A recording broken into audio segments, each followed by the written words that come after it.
My name is Garrett Thornton. I'm 69 years old, and I never imagined my own son would become the man who stood in front of my fireplace, smiling as decades of my life turned to ashes. One by one, Ethan fed every letter my late wife Margaret had ever written to me into the flames, calling them worthless old paper. He thought he had erased the truth forever. What he didn't know was that years ago, Margaret quietly had every single letter scanned and preserved inside the city's historical archive. And those forgotten digital copies were about to change everything. If this story touches your heart, I'd be grateful if you'd like this video and subscribe so we can share more journeys together.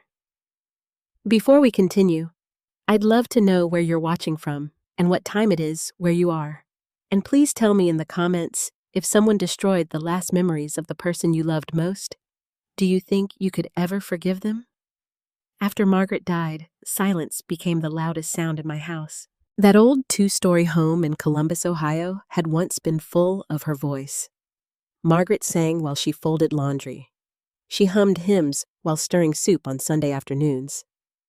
She talked to the plants on the back porch as if they were stubborn children refusing to grow. Even the floorboards seemed to know her steps.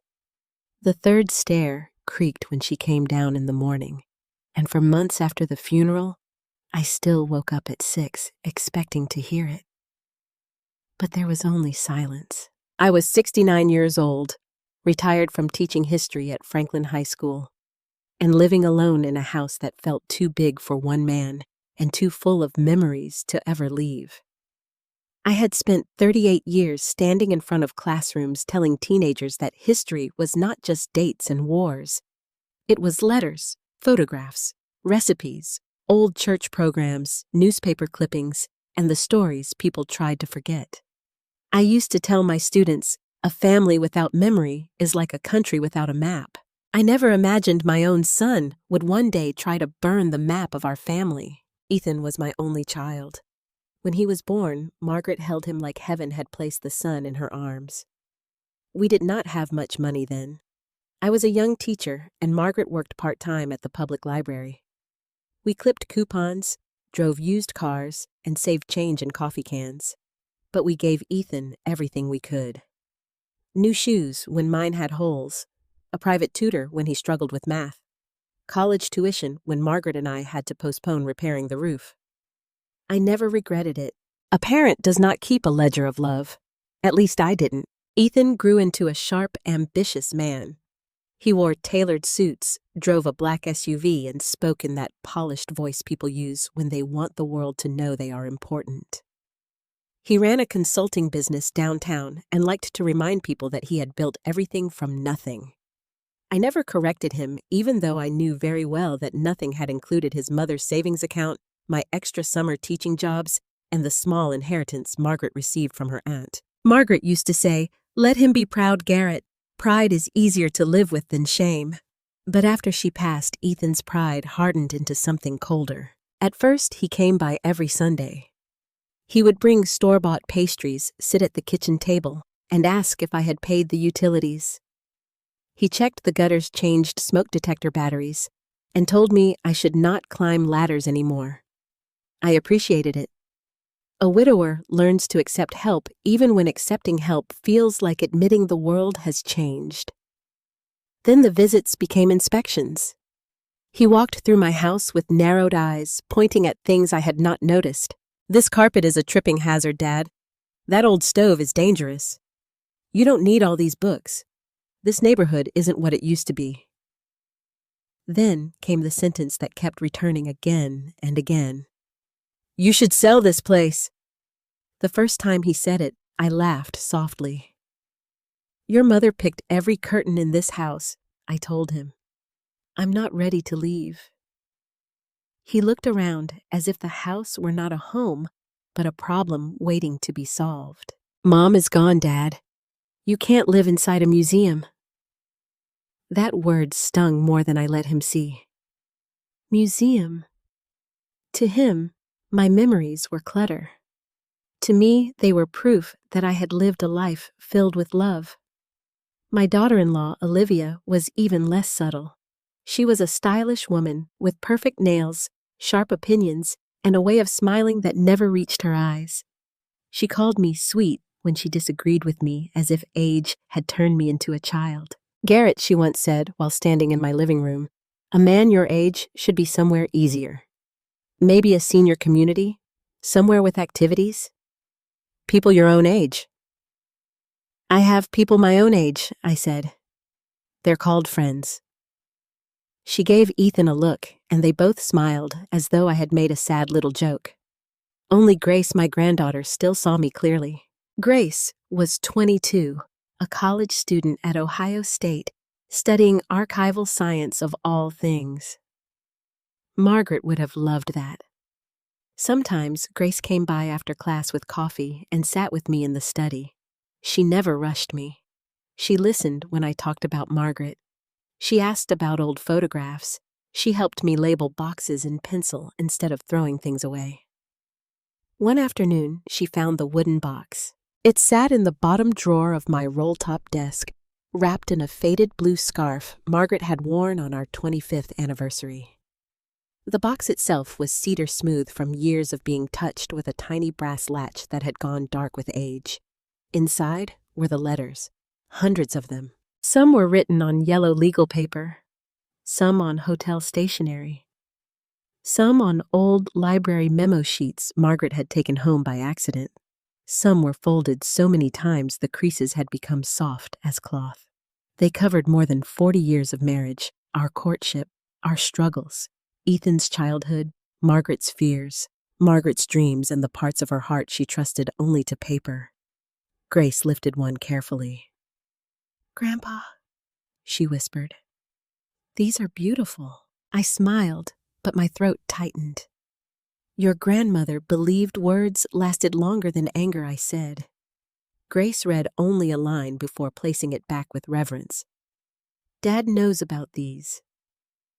I hesitated. "He knows they exist?" She looked up at me. "Does he know what's in them?" That question stayed with me longer than it should have.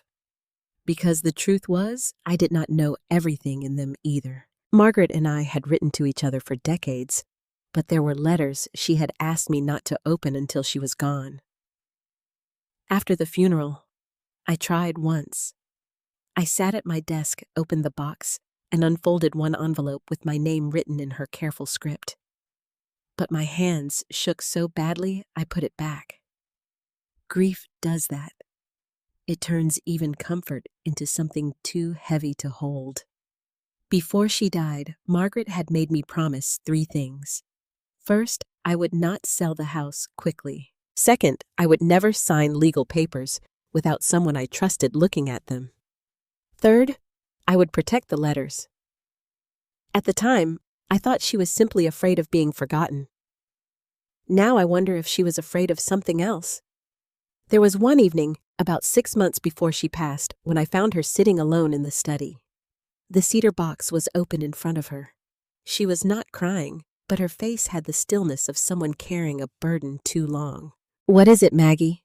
I asked. She closed the lid slowly and rested both hands on top of it. "One day, she said these letters may protect you." I smiled because I thought she was being sentimental. "From what? What is it, Maggie?" I asked. She closed the lid slowly and rested both hands on top of it. "One day," she said, "these letters may protect you." I smiled because I thought she was being sentimental. "From what?" She looked toward the hallway where a framed photograph of Ethan and Olivia hung on the wall. Then she said, "From people who confuse inheritance with love." I did not understand then. Or maybe I did, and I simply did not want to. No father wants to believe his child could look at him and see a house instead of a human being. After Margaret's death, Ethan's questions became more pointed. "Where does Mom keep the old insurance papers? Did she ever change the deed? Did she leave anything in writing about the house?" Why do you still lock that desk drawer? I told myself he was being practical. He was my son, my only child. Surely he was worried about me not positioning himself around me like a man measuring furniture before a sale. But Grace noticed. One evening, after Ethan and Olivia left, she stayed behind to help me wash dishes. Her voice was low when she spoke. "Grandpa, be careful with Dad." I turned off the faucet. "That's your father." "I know," she said. "That's why I'm scared to say it." I looked at her then and saw Margaret's eyes. Honest, troubled, brave.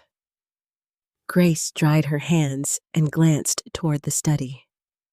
"Don't let him take that box."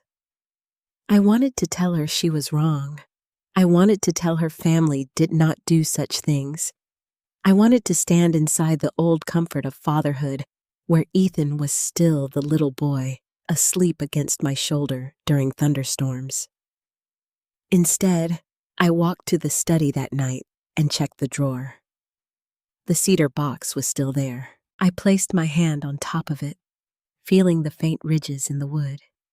And for the first time since Margaret died, I felt something colder than loneliness. I felt warning, because the house was quiet but not peaceful. The walls still held Margaret's laughter. The kitchen still smelled faintly of cinnamon when the sun warmed the cabinets. Her gardening gloves still sat near the back door, stiff with old soil. Every corner of that house told me I had been loved. But outside those walls, my son was beginning to circle. And inside that cedar box were letters he clearly wanted gone. I did not yet know why. But I remembered Margaret's words. "One day, these letters may protect you." That night, before I went to bed, I locked the study door for the first time in my life. Before Ethan became the kind of man who measured love in square footage and bank balances, he had once been a boy who fell asleep between Margaret and me during thunderstorms. That was the memory I kept returning to whenever my heart tried to warn me. I would see him at 7 years old, small hands pressed over his ears while thunder shook the windows. Margaret would pull him close, kiss the crown of his head, and whisper, "You are safe, baby. Your father and I are right here." Back then, I believed safety was something parents could build around a child and keep forever. I did not understand that a child could grow up and tear down the very walls that once protected him. Margaret and I met long before any of that pain existed. We were both students at Ohio State, young enough to believe love could survive on coffee library books and foolish courage. I was studying history. Margaret was studying library science, though she used to joke that she really majored in remembering things other people misplaced. She was not the loudest woman in any room, but she was always the one people trusted. She had soft brown hair, back then usually pinned behind one ear, and a habit of pressing flowers between book pages. I still remember the first time I saw her in the university library. She was standing on a small ladder, reaching for a shelf, and a stack of books nearly slipped from her arms. I caught 2 of them before they hit the floor. She looked down at me and said, "Careful. Those are more important than they look." That was Margaret. She believed everything was more important than it looked. A letter, a photograph, a recipe card, a child's drawing, a receipt from a first date dinner. To her, these were not scraps. They were evidence of a life. We married 2 years after graduation in a small church with peeling white paint and a reception held in the basement. We had no money for a fancy honeymoon. We drove to Lake Erie, stayed in a motel with thin towels, and ate sandwiches from a cooler. Margaret said it was perfect because the sky belonged to us for free. Those early years were not easy. I had just begun teaching, and the pay was modest. Margaret worked at the Columbus Public Library, first as an assistant, then as a records coordinator. We rented a small duplex where the heat clicked all night, and the kitchen window froze on the inside during winter. But we were happy in the way poor young couples can be happy when they still believe hard work is a temporary season. Whenever I traveled for teacher training, Margaret wrote letters. Not short notes, real letters. Pages and pages folded neatly filled with everything from grocery lists to private fears. She wrote about the neighbor's dog barking at mail trucks.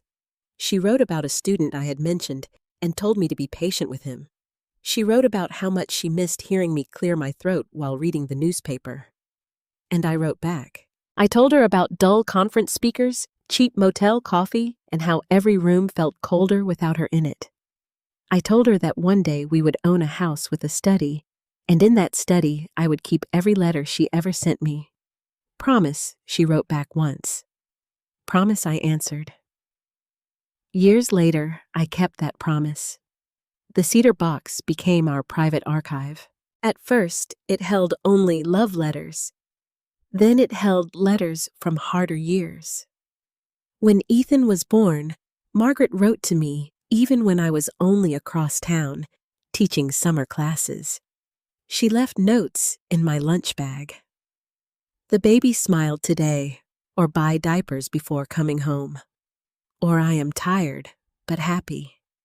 When Ethan was 5, I found a letter tucked in my coat pocket after a parent-teacher night. Garrett, it read, "Remember that our son is watching how we love each other. Be gentle with me, even when life is heavy. I will do the same for you." I carried that letter for years, but there were other letters too. Letters I did not fully understand at the time. Letters that mentioned a woman named Charlotte Bennett. Charlotte had been Margaret's closest friend since college. She was practical, where Margaret was tender, bold, where Margaret was tender bold, where Margaret was cautious. She became an attorney, the kind of woman who wore navy suits and asked questions people did not want to answer. Ethan never liked her much. Even as a teenager, he called her Aunt Charlotte's cautious.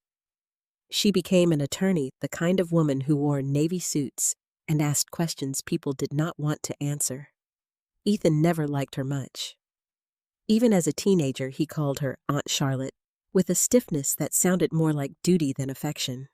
I always assumed it was because Charlotte saw through people too quickly. When Ethan was in his 20s, he once found an old envelope with Charlotte's name on it and made a strange comment.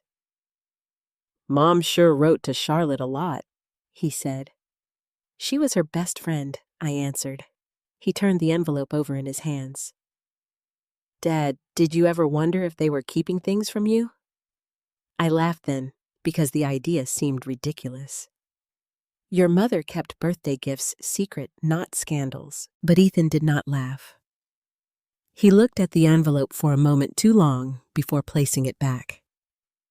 After Margaret died, that memory returned to me with a sharp edge, because Charlotte was connected to the part of the story I had not wanted to face. About 2 years before Margaret's illness, she began asking more questions about legal papers. At first, I thought she was simply becoming cautious with age. She asked where the deed was kept, whether our wills were updated, whether Ethan knew too much about our accounts, whether I would promise not to sign anything under pressure. "Margaret," I told her one night, "why are you worrying about this?" She was sitting at the kitchen table wearing her robe, a cup of tea untouched beside her. Her hands were wrapped around a pen, but she had not written anything. "Because love makes you trusting," she said, "and grief makes you easier to guide." I frowned. "Guide, push," she corrected softly. I did not like where the conversation was going. She looked toward the hallway where Ethan's last family portrait hung. Ethan, Olivia, and Grace all smiling in autumn light. Beautiful picture. Beautiful lie, maybe. I didn't know then. Ethan has changed. She looked toward the hallway where Ethan's last family portrait hung. Ethan, Olivia, and Grace all smiling in autumn light. Beautiful picture. Beautiful lie, maybe? I did not know then. "Ethan has changed," Margaret said. "He is busy." "No," she said. He is hungry. That word made me angry. Not shouting angry. Worse. Quiet angry. The kind that rises in a man when someone tells the truth he is not ready to hear. He is our son, I said. I know exactly who he is, Margaret whispered. That is why it hurts. I stood up and walked to the sink, pretending to rinse a clean glass. I did not want to hear my wife speak fear over our only child. I did not want to become one of those old men who believed his family was waiting for him to become weak. Margaret did not argue. She rarely did when she knew time would prove her right. A week later, Charlotte came to the house. They sat in the study with the door half closed. I heard low voices, papers sliding. Margaret coughing Charlotte saying, "You need to make sure Garrett understands." Then Margaret answered, "Not yet. It would break him. At the time, I told myself it was about medical paperwork. Now I know it was about protection." Margaret had begun building a wall around me before I even knew there was danger. She made copies of documents. She wrote instructions. She placed certain letters in separate envelopes. She asked Charlotte to review legal language that would prevent Ethan from using emotional pressure to gain control of the house. And somehow, through those letters, she recorded everything. Not because she hated Ethan, because she loved me. There is a kind of love that comforts you with warm soup and clean sheets. Margaret gave me that love every day. But there is another kind of love, the kind that prepares for storms even when the sky is clear. That was the love I did not recognize until after the storm had already entered my home. One letter from that period stayed in my mind, because I had read only the first few lines before grief forced me to fold it away. My dearest Garrett, Margaret had written, "If you are reading this after I am gone, please forgive me for seeing what you could not. You always looked at Ethan as the boy we raised. I had to look at him as the man he became. At the time, those words felt too cruel to finish. Now they sounded like a warning bell." I began to understand why she had protected the cedar box so fiercely. It did not simply contain romance. It contained a timeline, her concerns, her conversations with Charlotte, her instructions, her fear that one day Ethan would try to convince me that love meant surrendering my rights, my home, and my memories. And perhaps the most painful truth of all was this: Margaret had seen my son clearly before I did. For years, I believed the letters were proof of the life we had shared. I did not yet understand they were also proof of the danger she had tried to spare me from. The first real push came on a Sunday afternoon 3 weeks after Grace warned me to be careful. Ethan arrived wearing one of his expensive gray coats, the kind that looked too thin for Ohio weather, but somehow cost more than my first car. Olivia came behind him carrying a white folder against her chest, like she was arriving for a business meeting instead of visiting her widowed father-in-law. Grace followed last quiet and uneasy, her eyes finding mine before anyone said a word. I knew that look. It was the same look Margaret used to give me when something unpleasant was about to happen at a family gathering. "Dad," Ethan said, stepping inside, without waiting for me to invite him in. "We need to talk." Nothing good ever begins with those 4 words. I closed the door behind them. "Coffee?" "No, thank you," Olivia said quickly, as if coffee might delay the mission. Grace gave me a small smile. "It'll take some, Grandpa." Ethan glanced at her. "Grace, this is serious. So is coffee," I said, trying to soften the room. But Ethan did not laugh. We sat in the living room, the same room where Margaret had decorated every Christmas tree for 39 years. The mantel still held her framed photograph taken at Grace's high school graduation. She had been wearing a blue dress, her cheeks round from medication, but her smile bright enough to make illness look temporary. Ethan sat directly beneath that photograph, not once looking up at it. Olivia opened the folder. That was when I felt my stomach tighten. We've been doing some research. Ethan began. About what? About your future. I looked at him for a long moment. I didn't realize my future had become a family project. His jaw moved slightly the way it did when he was trying not to show irritation. Dad, don't make this difficult. You're alone in this house. It's too big. It's old. The stairs are dangerous. The maintenance is expensive. And frankly, it's not fair for Grace and me to worry every time you don't answer your phone right away.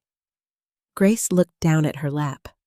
I knew then that he had used her name without her permission. I answer my phone when I hear it, I said. That's exactly the problem, Olivia said gently, though nothing in her tone was gentle. You don't always hear it. I turned to her. My hearing is fine. For now, she replied. For now.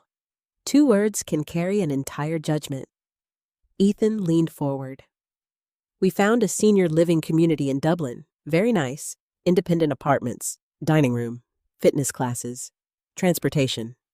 You'd have people around. I have people around. Not enough. You mean not you? I said. His face changed. Just for a second, the polished sun disappeared, and something sharper showed through. I'm trying to help you, showed through. I'm trying to help you. No, Grace said softly. Everyone turned. She swallowed. I mean, Grandpa is still independent. Maybe we should ask what he wants before we start planning everything. No, Grace said softly. Everyone turned. She swallowed. I mean, Grandpa is still independent. Maybe we should ask what he wants before we start planning everything. Olivia smiled at her daughter in that warning way mothers use when guests are present. Sweetheart adults are talking. Grace's cheeks flushed. I hated that more than anything said to me. Ethan slid a brochure across the coffee table. On the front was a photograph of silver-haired people laughing beside a garden fountain as if old age were nothing but clean sidewalks and scheduled card games. I'm not moving, I said. You haven't even looked. I don't need to. Dad? No, Ethan. The room became still. Outside, a car passed slowly, tires whispering against wet pavement. Inside, I could hear the old clock in the hallway ticking with a patience none of us had. Ethan sat back. Then we need to discuss the house. There is nothing to discuss. There is everything to discuss. This property is worth more now than it has ever been. The market is strong. If we wait, you could lose a major opportunity. I almost smiled at that. A major opportunity. He was talking about the house where his mother had measured his height on the kitchen doorframe. The house where she had sat up all night during his fevers. The house where she had made pancakes shaped like animals because Ethan refused breakfast during first grade. To him, all of that had become an asset. Your mother asked me not to sell quickly, I said. Olivia's fingers tightened on the folder. Ethan looked away, then back at me. Mom was emotional about this place. She was wise about this place. She was sick, Dad. That sentence landed harder than I expected. Grace lifted her head.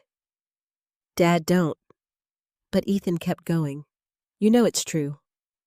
Near the end, Mom was afraid of everything. She didn't want change. She didn't want to talk about practical things. But you can't build your entire future around promises made during grief and illness. I stared at him. For the first time in my life, I felt the strange sensation of looking at my son and not recognizing the man sitting in front of me. Your mother's mind was clear until the last week of her life, I said. I'm not insulting her. Yes, I said quietly. You are. Olivia stepped in before Ethan could answer. Garrett, no one is trying to take anything from you. We simply want the family to make responsible decisions. Ethan has contacts. He knows real estate. He knows finances. This could be handled smoothly. Smoothly. That was another dangerous word. Smoothly meant without questions. Smoothly meant before I had time to think. Smoothly meant while they smiled and carried boxes out of my house. I don't need Ethan handling my finances, I said. Ethan's eyes narrowed. You say that, but you've already missed 2 insurance notices. That made me pause. What notices? The ones about the policy update. I didn't receive any insurance notices. Ethan looked at Olivia, then back at me. Maybe you misplaced them. I don't misplace mail. He sighed the way a parent sighs at a stubborn child. That sound embarrassed me, then angered me. After they left that afternoon, the house felt different. Not quieter. Watched. I went to the small table by the front door where I always kept incoming mail. Bills in the wooden tray. Personal letters in the blue ceramic bowl Margaret made at a pottery class. Advertisements in the recycling bin. I checked everything. No insurance notice, no bank statement either. That bothered me. For years, my bank statement had arrived like clockwork during the first week of every month. I did most things online only when necessary. Margaret and I still trusted paper. Paper did not vanish behind passwords. Paper could be held up to the light.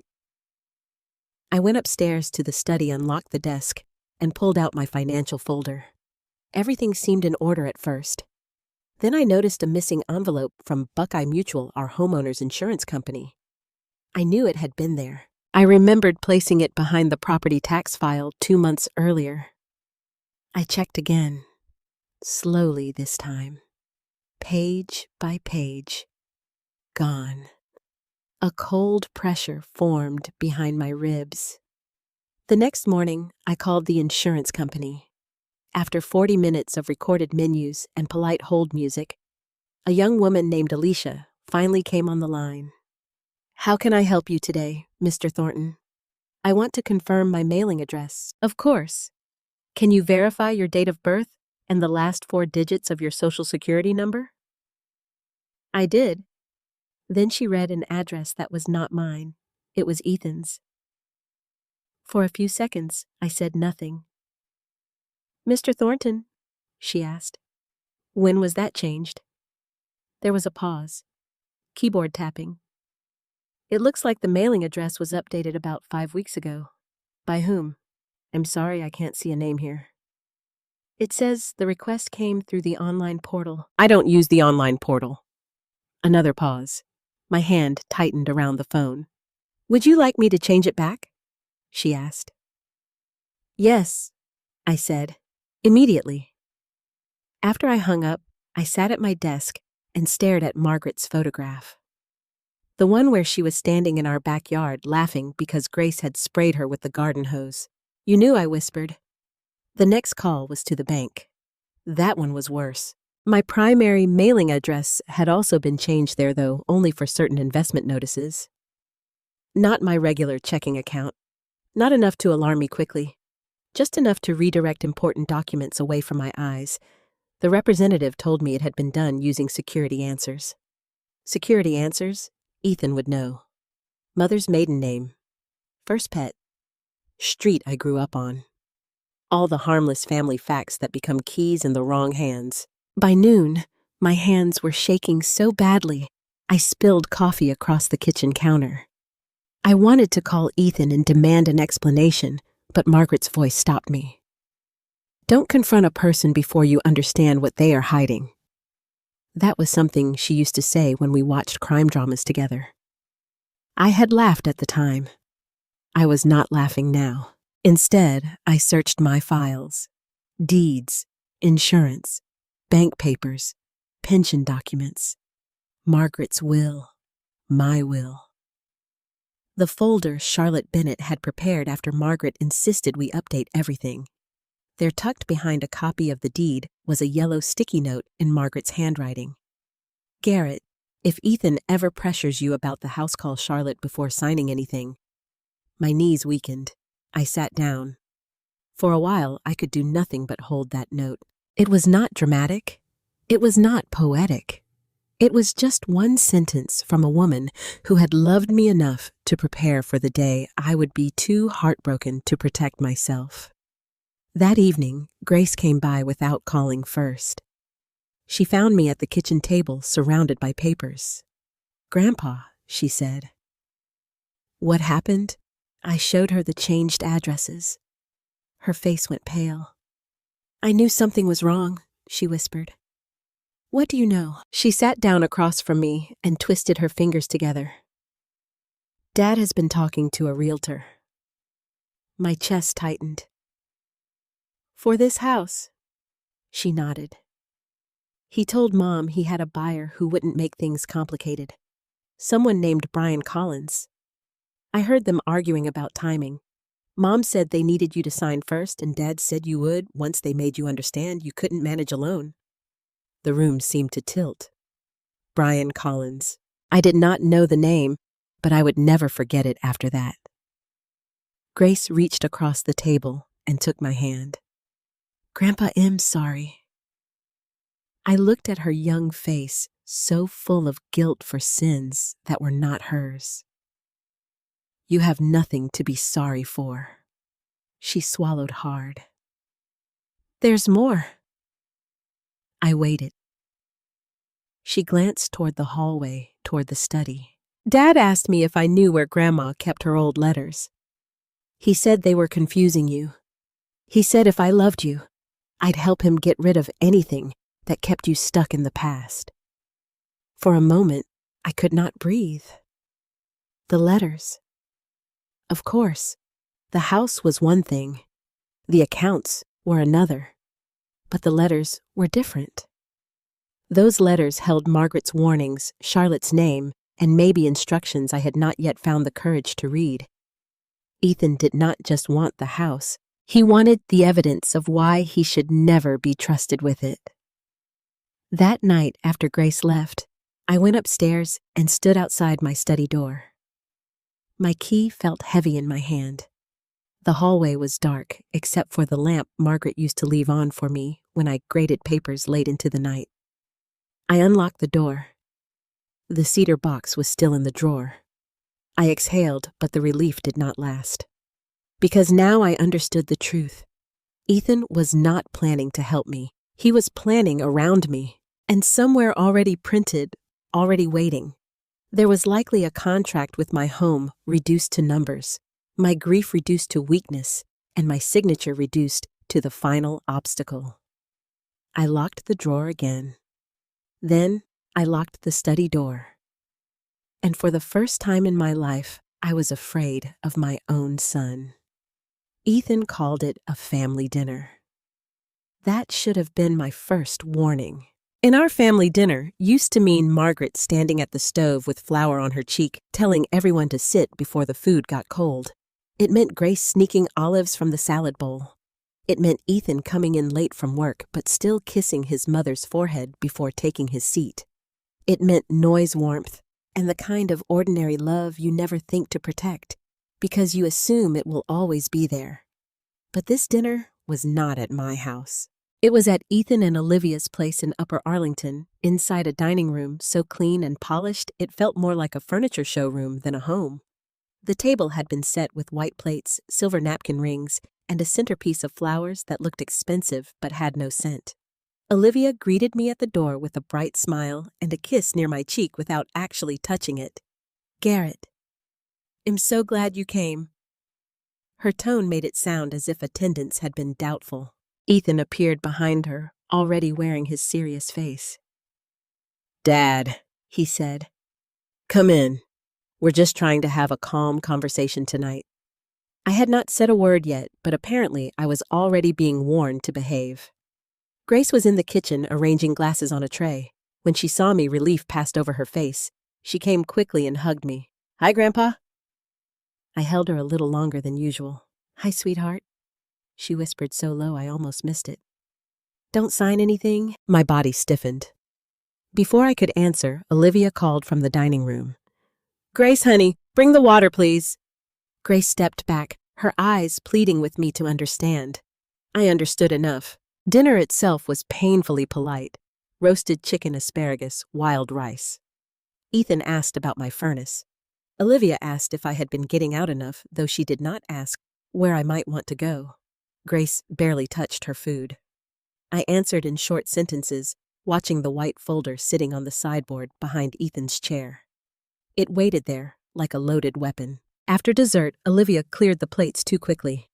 Ethan poured coffee no one wanted. Grace stayed seated beside me, her knee bouncing under the table. Finally, Ethan folded his hands. Dad, I know the last conversation at your house became emotional. I took a slow breath. It became emotional because you spoke about your mother as if she didn't know her own mind. His mouth tightened. I'm not here to argue about Mom. I'm here to protect you. Grace looked down. There it was again. Protection, help, safety, responsible decisions. Words can be dressed up nicely and still carry a knife. Olivia walked to the sideboard and picked up the folder. We spoke with someone who specializes in elder planning, she said. I have my own attorney. Ethan gave a small laugh.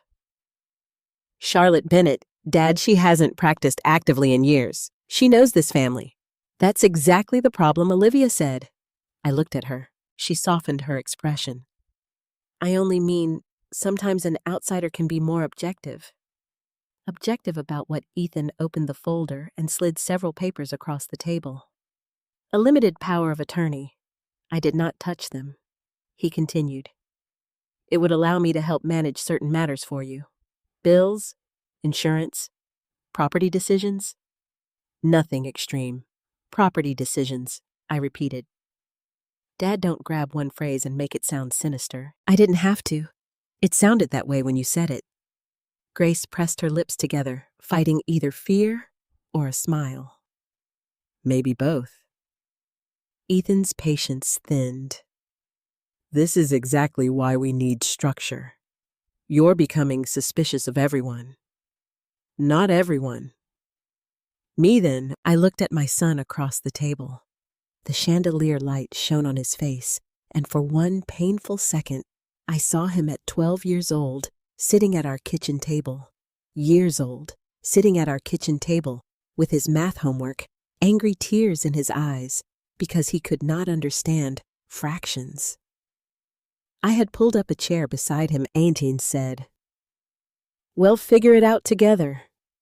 With his math homework, angry tears in his eyes, because he could not understand fractions. I had pulled up a chair beside him and said, "We'll figure it out together." Now he was looking at me like I was the problem to be solved. I'm suspicious of anyone who changes my mailing address without telling me, I said. The room froze.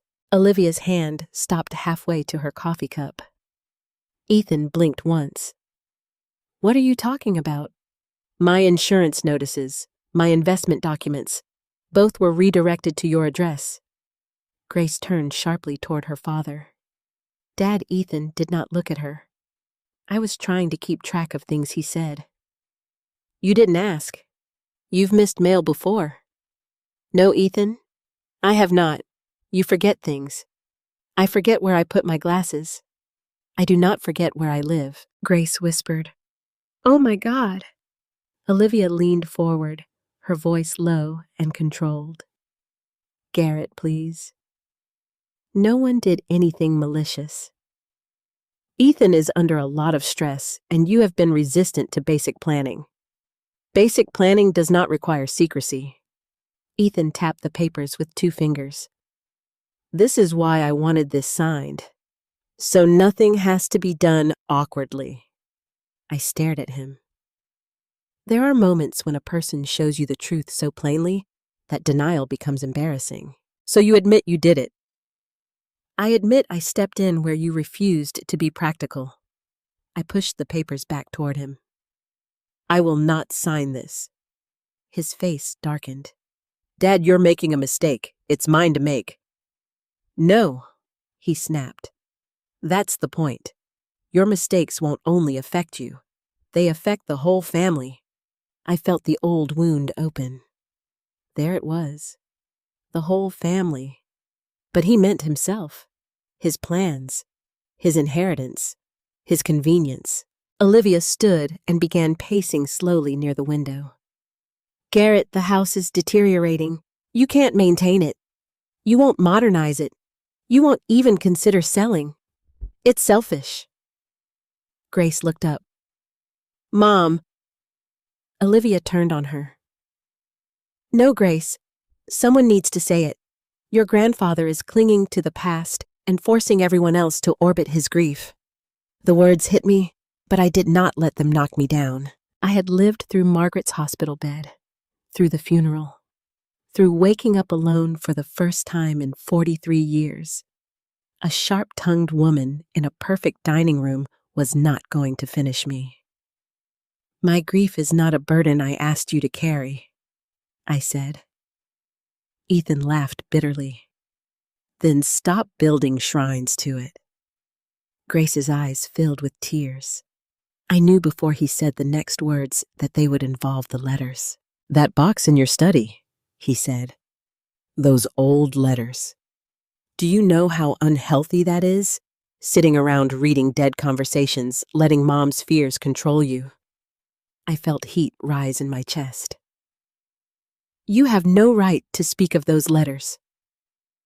I have every right. I'm your son. They are between your mother and me. They are confusing you. No, I said. They are reminding me. His eyes sharpened. Of what? Of your mother's warning, I thought. But I did not say it. Instead, I stood slowly. I think this dinner is over. Ethan stood too. Sit down, Dad. The command was so sudden, so ugly, that even Olivia looked startled. Grace rose from her chair. Don't talk to him like that. Ethan pointed at her. Stay out of this. No, she said, voice shaking. You're trying to bully him. I'm trying to save him from himself. You're trying to get his house. Silence crashed through the room. Olivia whispered Grace, but the truth had already been said. Ethan's face went red, then pale. He turned back to me. You see what you're doing? You're turning my own daughter against me. I didn't say a word to her. I said, you don't have to. You sit there looking wounded, and everyone treats you like a saint. But you're not helpless, are you? You know exactly how to make people feel guilty. That one hurt, because it was not just anger. It was resentment stored for years. I looked at my son and realized he had been keeping his own ledger after all. Every sacrifice Margaret and I made, he had somehow converted into accusation. Every gift became pressure. Every memory became manipulation. Every refusal became betrayal. I picked up my coat. Ethan grabbed the papers and thrust them toward me. Take them. Read them. Have Charlotte look if that makes you feel better. But sign them before this becomes harder than it needs to be. I did not take them. Then Olivia said quietly, Garrett, your signature is already on one preliminary acknowledgement. This is just the cleaner version. I turned back. What did you say? Ethan closed his eyes for half a second. Olivia realized too late that she had spoken out of turn. What acknowledgement? I asked. No, Ethan said sharply. That's not what she meant, but I was already reaching for the folder. He pulled it back. That told me everything. Grace moved faster than either of us expected. She snatched one page from the folder before Ethan could stop her. Grace. Olivia cried. Grace looked at the paper, then at me. Her face drained of color. Grandpa. I took it from her hand. There, at the bottom of a printed page full of legal language I had never seen before, was my name. Garrett Thornton. A signature almost identical to mine. Almost, but not mine. My hand began to tremble, not from age, not from weakness, but from the terrible force of understanding. Someone had practiced my name. Someone had placed it on a document without my consent. And my son, standing across from me in his perfect dining room, knew exactly how it got there. I looked at Ethan. For the first time that night, he had no prepared words, no lecture, no polished concern, just fear. And that fear told me more than any confession could have. I folded the paper once, placed it inside my coat, and said, "Now I will call Charlotte." Ethan stepped toward me. "Dad, give that back." Grace moved between us. "Don't." My granddaughter's voice was small, but her body stood firm. I looked at her, then at my son. "This dinner is over," I said. And this time, nobody corrected me. I drove home that night with the forged paper lying on the passenger seat beside me. The porch lights of Columbus blurred through my windshield gold and white against the dark streets. My hands stayed locked on the steering wheel at 10 and 2, like I was back in driver's education, afraid one wrong movement would send my whole life off the road. Every few minutes, I glanced at the folded document, half expecting it to disappear. But it was real. My name was on it, not written by me. That truth sat beside me like a stranger. When I pulled into my driveway, I did not get out right away. The house stood quiet under the street lamp, its windows dark, except for the small lamp I always left on in the front room. Margaret used to leave that lamp burning whenever I came home late from basketball games or parent-teacher conferences. She said a man should never return to a dark house if someone loved him. Now I sat in the car, looking at that light, wondering how many things had been happening in the shadows while I trusted the people around me. Inside, I locked the door behind me and slid the chain into place. I had never done that during the day before. I had rarely done it at night. But fear changes your habits faster than age ever could. I placed the paper on the kitchen table and unfolded it. Preliminary family property transition acknowledgement. The words sounded clean, helpful, responsible, but beneath them was a trap. The document suggested that I had agreed in principle to allow Ethan to assist in evaluating the sale transfer or restructuring of my primary residence. It did not sell the house by itself, but it created a trail. It made it look as though I had already accepted Ethan's authority. And at the bottom was that false version of my signature. I stared until the ink seemed to move. Margaret's warning came back to me. Never sign anything without someone you trust looking at it. I had not signed this at all, but someone had trusted that my age would make my denial look weak. I called Charlotte Bennett before I lost my nerve. It rang 5 times. Then her voice came through, older and raspier than I remembered, but still sharp enough to cut rope. "Garrett." I almost broke at the sound of my name. "Charlotte," I said. "I need help." There was a brief silence. Not confusion, recognition. "What happened?" I looked down at the paper. "I think Ethan forged my signature." Charlotte did not gasp. She did not say, "Are you sure?" She did not defend him out of politeness. That alone told me Margaret had told her more than she ever told me. "Listen carefully," Charlotte said. "Do not confront him again alone. Do not give him any original documents. Do not let him inside the house if you can avoid it. Tomorrow morning, make copies of everything. Tonight, secure what matters." "What matters?" I asked, though I already knew. "The letters," she said. My throat tightened. "You know about them. I know enough." Margaret wanted those preserved. I closed my eyes. What did she know, Charlotte? Her voice softened. "More than you were ready to hear." That hurt, but it also steadied me. Margaret had not hidden things because she lacked faith in me. She had hidden them because love sometimes waits until the heart can survive the truth. Charlotte told me to gather my bank notices, insurance records, deed will, and any letters from Margaret that mentioned legal concerns or Ethan's pressure. She also told me to check whether anything was missing. "Garrett," she said before hanging up, "if the box is still there, keep it close tonight." I went upstairs immediately. The hallway felt longer than usual. Every floorboard creak sounded like a warning. I unlocked the study door, then the desk drawer. The cedar box was there. I placed both hands on it and exhaled.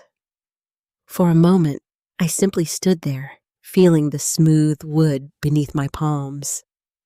That box had traveled with us through 2 apartments, 1 starter home, and finally, this house. Margaret had wrapped Christmas gifts beside it, balanced teacups near it, scolded me for stacking student essays on top of it. It had never looked fragile to me before. Now it looked like the last witness alive. I carried it downstairs and placed it on the kitchen table beside the forged paper. Then I began searching. I moved slowly at first, afraid of what I might find. The file cabinet in the study still held most of the obvious documents: property tax statements, insurance policies, pension records, copies of medical directives. But certain folders had been disturbed. Papers were not in Margaret's order. She had always labeled tabs in blue ink and arranged documents by date. Now some were turned sideways. A few were missing entirely. The homeowner's insurance folder was thinner. The banking folder had gaps. A letter from an estate planning office had been opened and placed in the wrong section. I knew that letter. I remembered seeing it arrive 6 weeks earlier. At the time, I thought it was a routine update and set it aside to read later. Now the envelope had been slit open cleanly, but I had no memory of opening it. Inside was a notice requesting confirmation of beneficiary information and mailing preferences. Someone had checked a box for electronic communication. Someone had written Ethan's email address. My hands went cold. I sat back in Margaret's old chair. The betrayal was not one act. It was not one forged signature, one changed address, one pushy dinner. It was a pattern, quiet steps, small adjustments. Each one designed to look harmless alone, but together forming a cage. I thought of Ethan at dinner saying, "This is just the cleaner version." Cleaner version of what? How many dirty versions had already been created? Near midnight, my phone buzzed. "Grace. Grandpa, are you okay?" I typed back with stiff fingers. "I'm home. Door locked. I have the paper." Her reply came almost immediately. "Dad is furious." Then another message. "Please check the letterbox. I'm scared he's going to try something." I looked at the cedar box on the table. "Still here," I typed. "It's safe." For several seconds, no answer. Then, "Not that one. The one from your desk Dad said earlier he should have taken it when he had the chance." My breathing stopped. I read the message again. "The one from your desk." I had checked the cedar box, but in the desk, there had been more than one container. There was the cedar box of letters between Margaret and me. And there was a smaller black document box that Margaret used for sealed envelopes, the ones I had not been ready to open. I stood so fast, the chair scraped the floor. Upstairs, I unlocked the study again and pulled open the lower drawer of the roll-top desk. Empty. For a moment, my mind refused to understand what my eyes were seeing. The black document box was gone. I dropped to one knee and searched the back of the drawer, then the cabinet beside it, then the shelf where I sometimes moved things while cleaning. Nothing. I opened every drawer, checked behind books, looked under old newspapers. I even checked the closet, though I knew I had never placed it there. Gone. My pulse pounded in my ears. That box had contained letters I had avoided reading, because grief made me a coward. Letters Margaret had sealed and labeled in her own hand. Some were addressed to me, some to Charlotte. One, if I remembered correctly, had Ethan's name on it. And now Ethan had taken it. I called Grace, ignoring the late hour. She answered on the first ring, whispering, "Grandpa, the black box is gone." A small sound came through the phone like she had covered her mouth. "When was he there?" I asked. I don't know. Mom said he stopped by your house last week to check on the furnace while you were at your doctor's appointment. I closed my eyes. I had given him a spare key years ago, before I learned that love can turn a key into a weapon. Grandpa, Grace whispered, "I saw him put something in his trunk that day. I thought it was tools. I'm so sorry." "No," I said firmly, though my voice shook.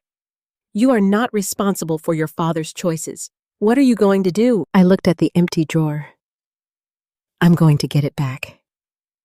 After we hung up, I walked through the house, checking windows, locks doors. The routine should have made me feel safer. It did not. Everywhere I looked, I imagined Ethan's hands, opening drawers, touching Margaret's handwriting, deciding what I deserved to know. At the back door, I found something that made my stomach turn. The spare key, the one usually hidden in the small magnetic case under the metal patio chair, was gone. I stood in the cold kitchen with my robe wrapped around me, feeling foolish old and suddenly exposed. Then the shame changed into anger. Not loud anger, not reckless anger, a hard, clear anger. The kind that finally understands kindness has been mistaken for permission. I went to the hallway table and found Margaret's old address book. Charlotte's home number was written in blue ink, her name underlined twice. I called again, though it was nearly 1 a.m. She answered with a tired but alert voice. "What now?" He took the sealed letters. This time, Charlotte was silent long enough for fear to enter the room. "All of them. The black box is gone." "Garrett," she said carefully, "you need to understand something. If Ethan took those letters, it means he knows they matter." "What was in them?" "Instructions, concerns, possibly documentation." "Documentation of what?" Charlotte sighed, and in that sigh, I heard years of promises made to a dying woman. Margaret believed Ethan might try to gain control of the house after her death. She wrote down what she observed: dates, conversations, things Olivia said, financial pressure. She wanted a record in her own words. I leaned against the wall. "Why didn't she tell me?" "Because every time she tried, you defended him." The truth was gentle, but it still cut. I had defended Ethan because fathers are sometimes the last people willing to see the man behind the boy. Charlotte continued, "Listen to me. The original sealed letters are important, but they may not be the only copies." I straightened. "What do you mean?" Margaret mentioned an archive project years ago, something with the library. She said she didn't trust paper alone. The memory stirred faintly. "A community preservation project." Grace had mentioned something similar once. Margaret carrying boxes of family material to a local historical archive. I had thought it was one of her sentimental projects, another way to honor ordinary lives. Could she have scanned those sealed letters too? Before I could ask, my phone buzzed again. A text from Grace. "Grandpa, Dad has the black box. I just heard him tell Mom he's going to deal with the letters tomorrow." I read the words twice, then once more. Deal with the letters. I thought of the fireplace in Ethan's pristine living room. The one Olivia never used because she said real fires smelled messy. My son had stolen the last sealed words of his mother, and tomorrow he intended to destroy them. I stood alone in my hallway holding the phone with Margaret's warning echoing like a voice from the grave. One day, These letters may protect you, but only if they survive the night. I did not sleep that night. I sat at the kitchen table until dawn, the cedar box beside my left hand and the forged document beside my right. The house was so quiet, I could hear the refrigerator humming, the old pipes ticking in the walls, and the faint rustle of tree branches scraping against the upstairs window. Every sound made me look toward the door. I kept thinking about Ethan as a boy, not the man who had redirected my mail, not the man who had forged my name, not the man who had stolen sealed letters from his dead mother's desk. I kept seeing the boy in dinosaur pajamas running into our bedroom after a nightmare climbing between Margaret and me, like the world could not touch him there. That was the cruelest part of betrayal. It did not erase love. It forced love to stand beside the truth and tremble. At 6:12 in the morning, my phone buzzed. Grace. Grandpa Dad left early. He has the black box with him. I think he's going to the office first, but Mom said something about tonight. Please be careful. I read the message until the words blurred. Tonight. He was waiting until night. Maybe he thought I would cool down. Maybe he thought I would be too embarrassed to act. Maybe he thought, as many younger people do, that old age meant slow decisions and weak bones. But grief had taken enough from me. Fear would not take the rest. I called Charlotte. She answered after 2 rings, already awake. I'm going to Ethan's house, I said. No, Garrett. He has Margaret's letters. And if he is desperate enough to steal them, he is desperate enough to behave badly when cornered. I'm not asking permission. Charlotte exhaled. Then don't go alone. Grace is there. Grace is a young woman trapped between love and fear. That is not the same as protection. I knew she was right, but I also knew something else. If I waited too long, Ethan would destroy whatever Margaret had left behind. And once Margaret had left behind, and once those pages were ash, no court, no lawyer, no apology could bring back the feel of her handwriting. I have to try, I said. Charlotte's voice softened. Take your phone, record if you can. And Garrett, those pages were ash, no court, no lawyer, no apology could bring back the feel of her handwriting. I have to try, I said. Charlotte's voice softened. Take your phone, record if you can. And Garrett, yes, if you see the letters, don't argue about feelings. Get proof. Proof? What a cold word to carry into your son's home. By late afternoon, the sky had turned the dull gray of Ohio winter. I drove to Ethan's neighborhood with my phone in my coat pocket, already set to record. My hands were steadier than they had been the night before. That frightened me a little. Sometimes calm is not peace. Sometimes calm is the heart closing doors so it can survive what comes next. Ethan's house looked perfect as always. Trimmed hedges, clean walkway, tall windows glowing warm from inside. A wreath on the door, though Christmas was still weeks away. Olivia liked decorations that announced taste before welcome. I parked at the curb and sat for a moment. Then I saw Grace through the front window. She was standing near the staircase, arms wrapped around herself, speaking to someone out of view. Her face looked pale and tight. A second later, Ethan crossed the room holding the black document box. My breath caught. I got out of the car. When I rang the bell, Olivia opened the door. Her expression changed instantly. Garrett, she said, this is not a good time. It rarely is when people are hiding things. Her lips pressed together. You need to leave. I came for Margaret's letters. Ethan appeared behind her. He looked tired. Not sorry, not ashamed, tired as if I were an inconvenience that had arrived too early. Dad, he said. Go home.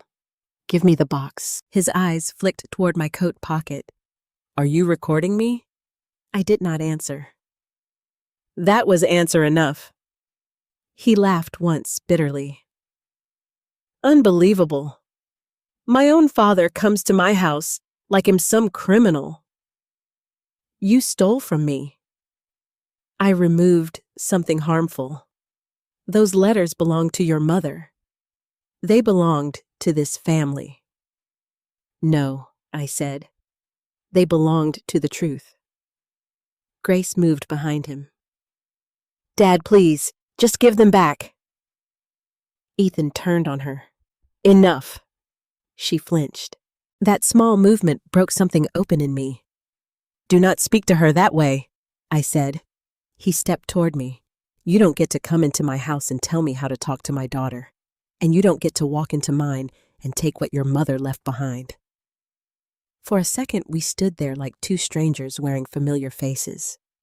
Then Olivia said, Ethan, just end this. I looked at her. End this. Not fix this. Not tell the truth. Not apologize. End this. Ethan turned and walked toward the living room. I followed before Olivia could stop me. The fireplace was already lit. Real flames. Olivia always hated real fires. The black document box sat on the coffee table open. Beside it lay several envelopes, their seals broken. Margaret's handwriting covered them in blue ink. My name, Charlotte's name, Ethan's name. My knees nearly gave out. You opened them? I whispered. Ethan picked up one envelope. I had to know what she wrote. Those were not yours. She was my mother, and she was my wife. He looked at the paper in his hand, and for a fleeting moment, I saw pain in him. Real pain. The kind that might have become remorse if pride had not strangled it. Then, his face hardened again. She poisoned you against me before she died. No, I said. She warned me after you gave her reason to. His hand tightened around the letter.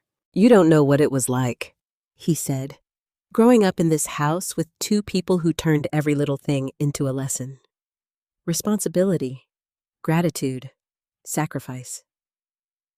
Do you know what it feels like to spend your whole life being reminded how much your parents gave up for you?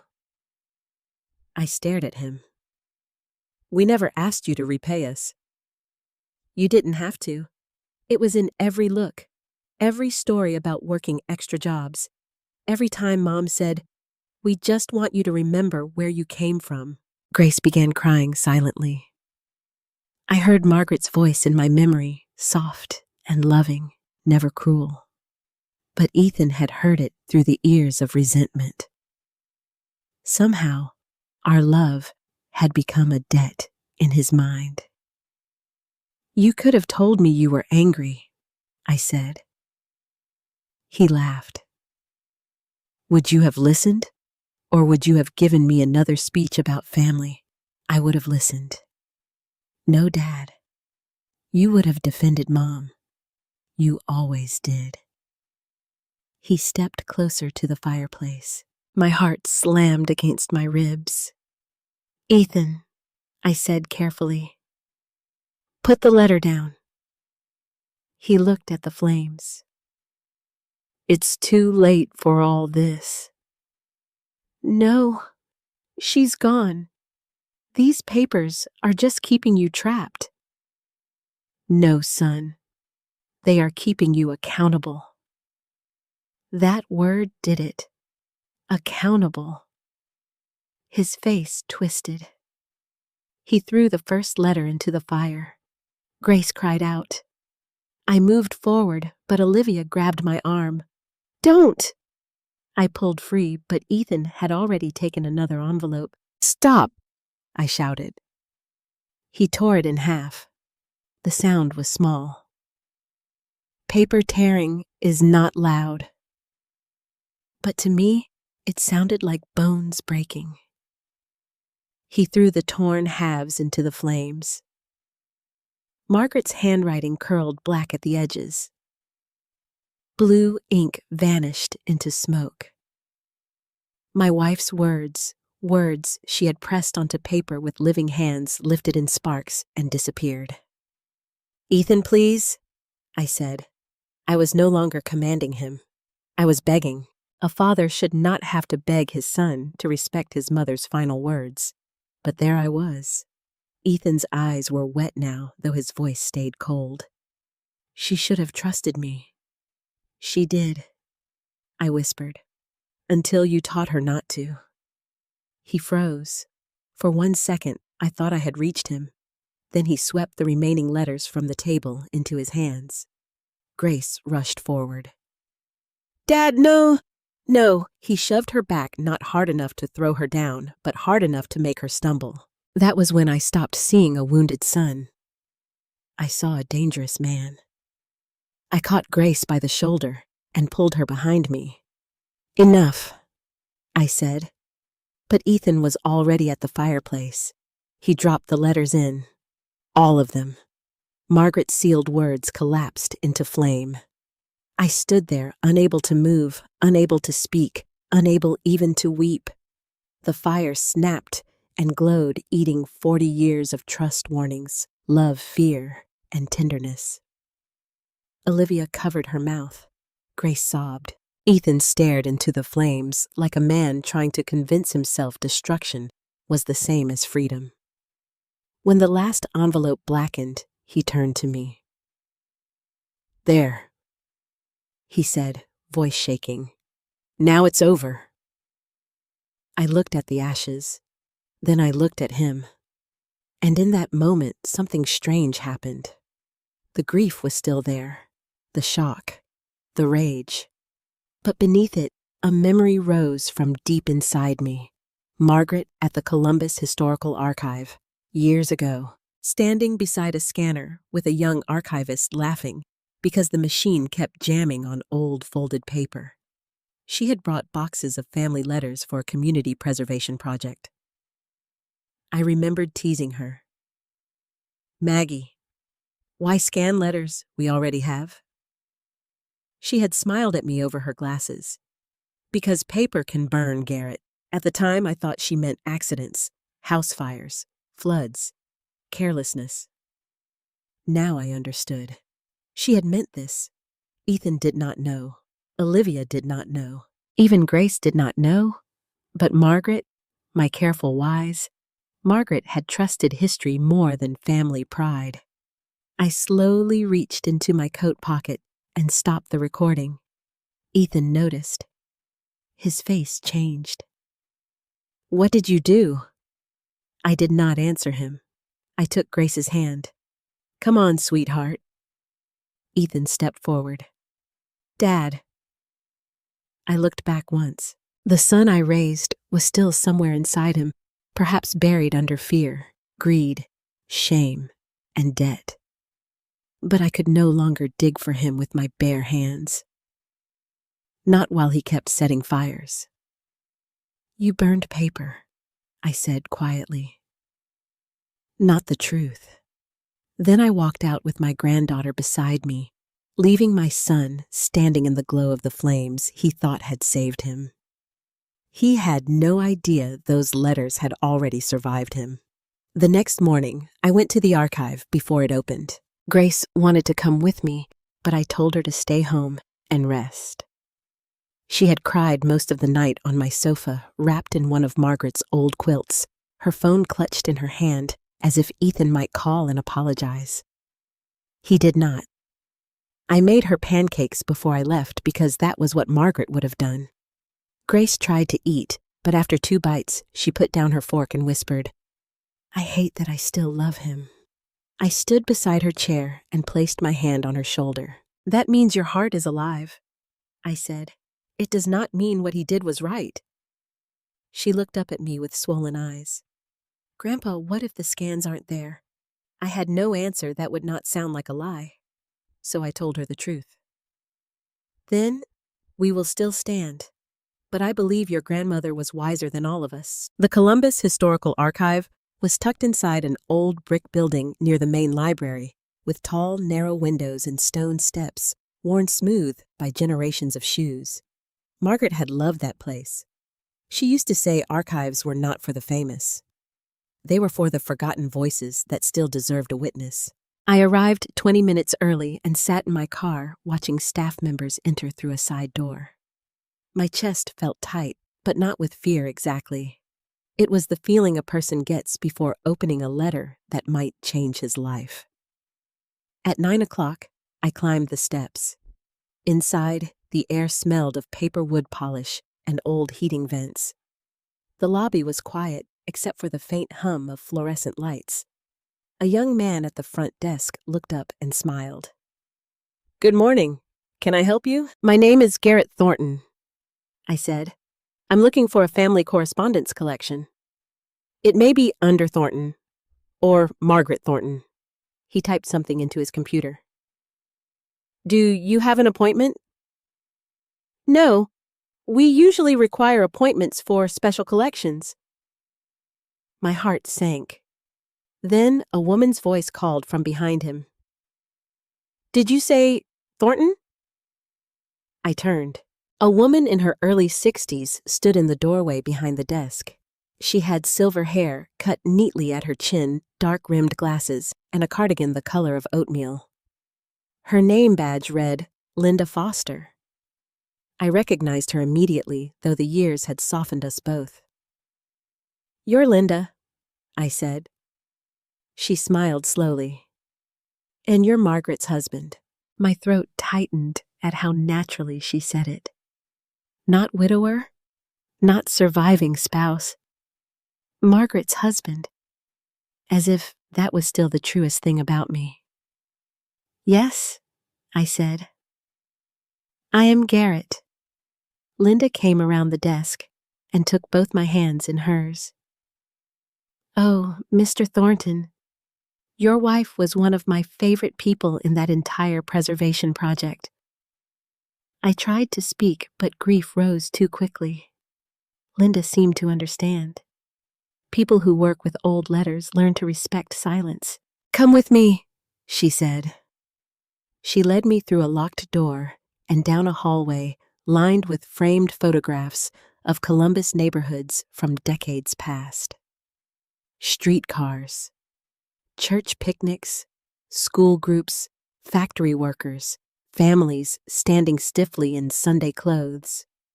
Ordinary people, lives that might have vanished if someone had not cared enough to preserve them. At the end of the hall, we entered a reading room with large wooden tables and green-shaded lamps. Linda gestured for me to sit, then took the chair across from me. "What happened?" she asked gently. I looked down at my hands. My son destroyed the letters. Her face changed. All of them. The originals he could find. The sealed ones. The ones Margaret left in a black box. Linda removed her glasses slowly. "I am so sorry." He thought that was the end of them. For the first time since watching those pages burn, I felt a small flame of strength return to my chest. "But Margaret told me once that paper can burn." Linda's eyes filled with recognition. "Yes," she whispered. "She said that to me too." She stood quickly. "Wait here." She disappeared through another door, leaving me alone in the reading room with the ghosts of people who had also trusted paper to outlive them. I sat beneath the soft lamp, my coat still on, afraid to hope too much. Minutes passed. 5, 10, 15. Every second stretched thin. I imagined Linda returning with an apology, a missing file, a corrupted drive, a polite explanation that the project had been reorganized, that certain private materials were never fully uploaded, that sealed letters had been excluded. I clasped my hands and stared at Margaret's wedding ring, which I still wore on a chain beneath my shirt. Maggie. I whispered. Please. When Linda returned, she carried a thin archival folder and a laptop. We have it, she said. I closed my eyes. For a moment, I was not a man in an archive. I was a husband being handed back the sound of his wife's voice. Linda placed the laptop on the table and turned it toward me. The collection is listed as Thornton Family Correspondence Collection, 1974 to 2021. Margaret signed a donor agreement for digital preservation with restricted access during her lifetime. She gave permission for you to access it after her passing. My breath caught. She planned that Linda nodded, very carefully. On the screen was a catalog entry. Thornton Family Correspondence Collection. Creator, Margaret Ellis. Thornton and Garrett Thornton. Description: personal correspondence, household records, legal notes, family history documents, and selected sealed letters related to property inheritance concerns and family preservation. My hand trembled as I read. Legal notes, inheritance concerns. Margaret had not merely saved memories, she had built a record. Linda clicked a folder. Rows of scanned letters appeared on the screen, organized by year. 1976, 1977, 1983, 1992, 2008, 2019, 2020, 2021. I reached toward the screen, then stopped myself, as if touching glass could disturb the past. There was her handwriting. Clear, blue, alive. I saw the loops of her G when she wrote Garrett, the way she crossed her T's with a firm little line, the slant her letters took when she was tired. No fire had reached this place. No angry hand had torn these pages. No son's resentment had erased the woman who knew the truth before I did. I covered my mouth. Linda quietly handed me a tissue. I watched her scan many of these herself, she said. She insisted on checking every image. She said if a word mattered enough to write it, mattered enough to preserve. I let out a broken laugh through tears. That sounds like Margaret. She was especially concerned about the sealed materials. I looked up. You have those too? Linda hesitated. We have scans, but there is something you need to know. Margaret requested that some files be placed under restricted access until specific conditions were met. What conditions? Linda opened the archival folder and removed a copy of the donor agreement. Margaret's signature appeared at the bottom. My eyes went straight to it, comparing it instinctively with the forged version Ethan had tried to pass off as mine. Margaret's signature was unmistakable, steady, elegant, honest. Linda pointed to a paragraph.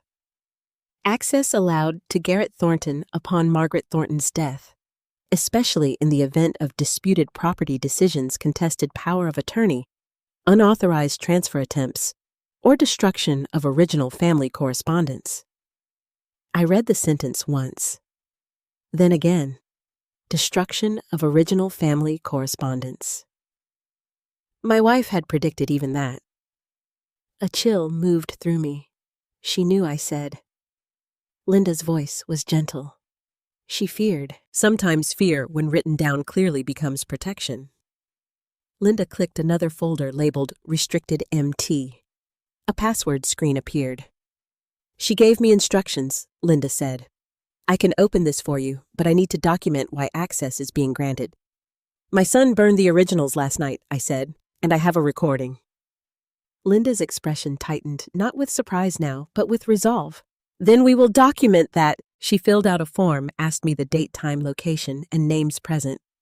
I told her everything in a voice that sounded calmer than I felt. Ethan, Olivia, Grace, fireplace, black document box, sealed envelopes, fire. When I finished, Linda typed the final note, then entered the password. The folder opened.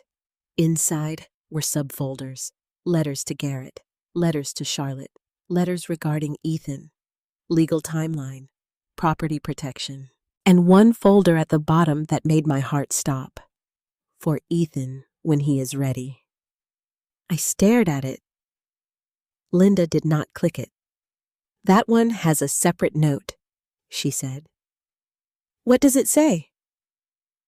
She opened a small text file attached to the folder. Margaret's words appeared. If Ethan seeks to destroy these letters, do not give him access to this folder. If Garrett chooses to share it later, that must be his decision, not Ethan's demand. I sat back slowly. Even after fearing what Ethan might become, Margaret had still left him words. Not a weapon, a chance. That hurt more than anger ever could. Linda touched the edge of the laptop. There is more, Mr. Thornton. In the restricted folder, Margaret included scanned copies of handwritten notes documenting conversations with Ethan and Olivia about the house. She also included communications with Charlotte Bennett and references to legal documents. Can these scans be used? I'm not an attorney, Linda said, but I can certify the archive records. Dates received, metadata, donor agreement, chain of custody. If your lawyer needs authenticated copies, we can provide them. Authenticated copies. Chain of custody. Words I had never wanted in my family story, but they sounded like a door opening. I asked Linda to show me one letter. She clicked Letters to Garrett and opened a file dated March 3, 2021. Margaret's handwriting filled the screen. My dearest Garrett, if you are reading this because the originals are gone, then I am sorry. The pain came true. But listen to me carefully. Paper is not the truth. Paper only carries it. And truth, once preserved, can survive even fire. I could not read further. I bowed my head and wept, not softly, not gracefully. I wept like a man who had been trying to hold up a collapsing roof with his bare hands, and suddenly found another beam hidden behind the wall. Linda waited.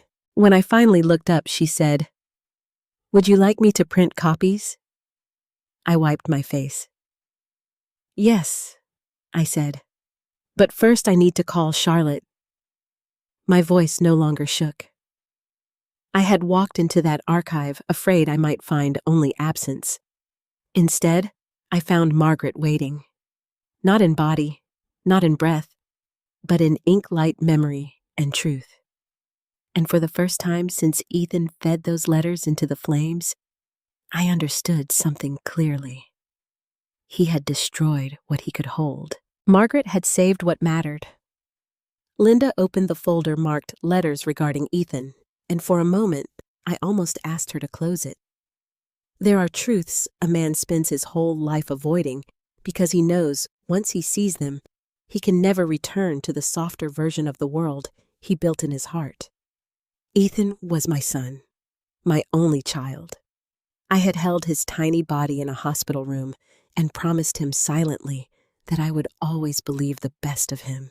But Margaret had left these letters for a reason, so I nodded. Linda clicked the first file. It was dated October 18, 2019. Margaret's handwriting appeared on the screen neat but slightly weaker than usual. I remembered that year. She had begun losing weight, though doctors were still calling it stress. Ethan had just started expanding his consulting business. He was proud, restless, always on the phone, always speaking in numbers. My dearest Garrett, I hope I'm wrong. I pray I am wrong. But today, Ethan asked me whether the house was solely in both our names or whether there were complications in the deed. He tried to make it sound casual, but his eyes were not casual. He was studying me. I told him the house was our home, not a portfolio item. He laughed, but it did not sound like our boy. I pressed my fist against my mouth. Our boy. Even in fear, Margaret had called him that. Linda sat quietly beside me, giving me room to absorb every line. I opened the next file. January 7th, 2020. Garrett Olivia made a strange remark today. She said large homes become dead equity when older people refuse to move. I asked her if she meant our home. She smiled and said she was speaking generally, but later I heard her telling Ethan that if we waited too long, the old man will get sentimental and impossible. She meant you. I wanted to confront them, but I held back. I need to know more before I speak. My hands began to shake. The old man. I could almost hear Olivia saying it. Not in rage, worse in calculation. I thought of all those times she had stood in my kitchen calling me sweet and dear while already measuring how difficult I might become. Linda asked softly, "Would you like to stop?" "No," I said. If Margaret was brave enough to write it, I need to be brave enough to read it. The next folder was labeled Legal Timeline. Inside were scanned handwritten notes, typed summaries, and copies of emails between Margaret and Charlotte Bennett. Not gossip, not accusations. Dates, details, witnesses. A record made by a woman who understood that emotion alone would not protect me. March 12th, 2020. Ethan suggests Garrett should simplify accounts. June 2nd, 2020. Olivia asks whether Garrett knows all online passwords. August 15th, 2020. Ethan becomes angry when Margaret refuses to discuss selling house. November 9th, 2020. Margaret meets Charlotte Bennett regarding deed protections and power of attorney concerns. I looked up. "Linda," I said, "did Margaret scan all of this herself?" "Much of it," Linda replied. "Some items were brought in sealed envelopes. She asked me to scan them in her presence, then place digital copies under restricted access." Did she say why Linda hesitated? She said she loved her son, but love was not a filing system. Despite everything, I let out a broken laugh. That was Margaret. Linda smiled sadly. Yes, it was. Then she opened another folder. Property protection. There were copies of our deed, a letter from Charlotte, and a document I recognized vaguely but had never fully read. It had been drafted after Margaret insisted we update our estate plan. At the time, I signed where Charlotte told me to sign because Margaret said it was important. I trusted them both. Now I finally understood what it was. The house could not be sold, transferred, or placed under third-party control without my direct written consent, witnessed by an independent attorney unaffiliated with Ethan Olivia or any potential buyer. Margaret had built a wall around the house, around me. I read the clause twice, then a third time. "Does Ethan know this exists?" I asked. Linda shook her head. "I don't know, but I knew enough. He must have suspected. That was why he wanted the letters gone. Not only because they revealed Margaret's fears, but because they pointed to documents that could stop him." Linda clicked into one final subfolder. Archive contact log. I frowned.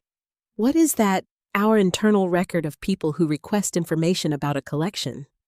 A thin, cold line moved down my spine. She scrolled. There were entries from years ago, Margaret Thornton donor. Linda Foster archivist. Charlotte Bennett authorized contact. Then one entry from 4 months earlier. Ethan Thornton. Purpose of inquiry. Asked whether Thornton family correspondence collection contained private legal materials or family property documents. Access denied due to restricted donor agreement. I stared at his name. 4 months earlier.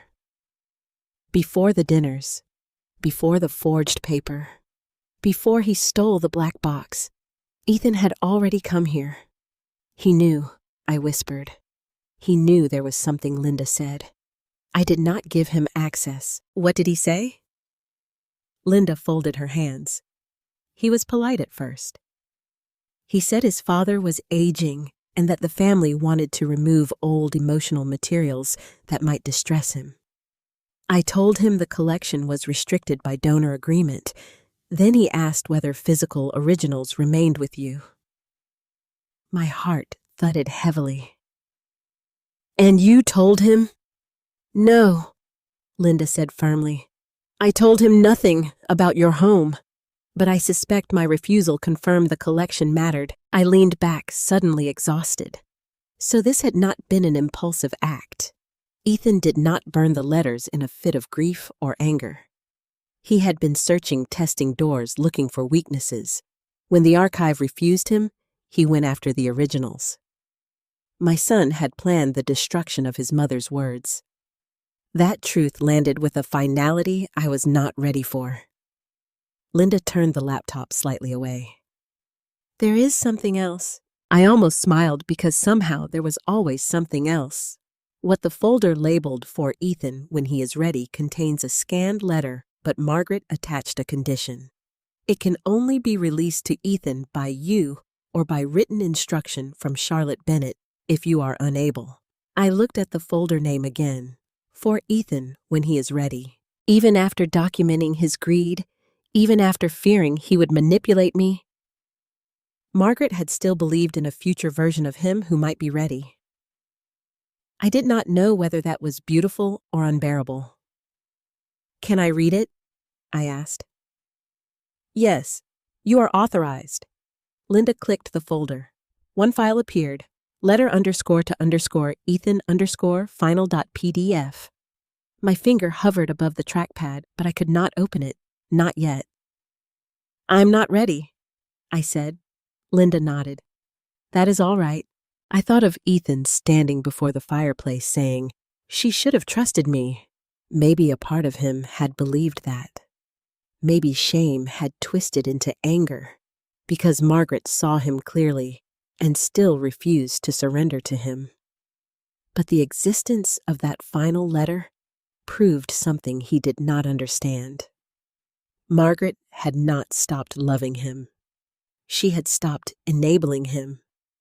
Those are not the same thing. Linda began preparing certified copies. While the printer hummed in the next room, I called Charlotte. When she answered, I said only, "You were right." Her voice became very still. About the archive? Yes, it's all here. The letters, the timeline, the donor agreement, even a record showing Ethan came here 4 months ago asking questions. Charlotte exhaled slowly. Then we have more than memory. We have proof. Saying it out loud changed the air around me. Proof. Not suspicion, not grief, not an old man's fear. Proof. Charlotte told me to stay at the archive until she could reach a practicing attorney she trusted. She had been retired too long to handle everything herself, but she knew someone sharp, ethical, and experienced in elder financial abuse and property disputes. Her name is Rachel Cooper, Charlotte said. She won't be intimidated by Ethan. Will this stop the sale? If he has gone as far as I think he has, Charlotte said, we may need to move quickly. Linda returned with a stack of documents sealed in archival envelopes. Each page bore a certification stamp. Dates, collection number, chain of custody. I touched the top envelope as if it were something sacred. Margaret saved me, I said. Linda looked at me gently. She gave you tools. You still have to use them. That was true and frightening. For years, I had been a teacher, a husband, a father, a quiet man who preferred books to conflict. Now I was being asked to step into a fight I never wanted against a son I still loved with my dead wife's words as my shield. Before I left, I asked Linda to print one more page, the access log with Ethan's name. She did. I folded it carefully and placed it inside my coat. As I walked out of the archive, the winter air struck my face. The city moved around me as if nothing had changed. Cars turning buses, sighing people carrying coffee, strangers laughing into phones. But my life had split in two. Before the archive. After the archive. When I got home, Grace was waiting on the porch, wrapped in Margaret's quilt. I held up the envelope. "She saved them," I said. Grace began to cry. This time, so did I. Not because we had lost. Because the truth had survived. Charlotte Bennett arrived at my house just after noon with Rachel Cooper beside her. I had not seen Charlotte in nearly 2 years. She was thinner than I remembered, moving with a cane now, but her eyes still had the same steady force that used to make careless people sit up straighter. She wore a dark green coat, a wool scarf, and the expression of a woman who had spent most of her life watching people lie and learning exactly where lies cracked. Rachel Cooper was younger, maybe in her early 40s, with dark hair pulled into a low ponytail and a leather satchel worn at the edges. She did not look flashy. She looked prepared. Did not look flashy. She looked prepared. That comforted me more than polish would have. Grace opened the door before I could reach it. Charlotte stepped in, and immediate Telly pulled her into a hug. "Oh, honey, that comforted me more than polish would have."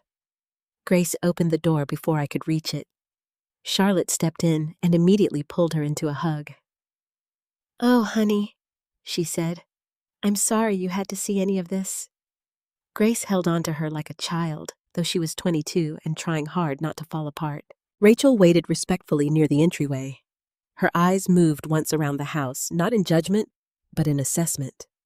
The locks, the mail tray, the family photographs, the cedar box sitting on the hall table because I had not let it leave my sight since the fire.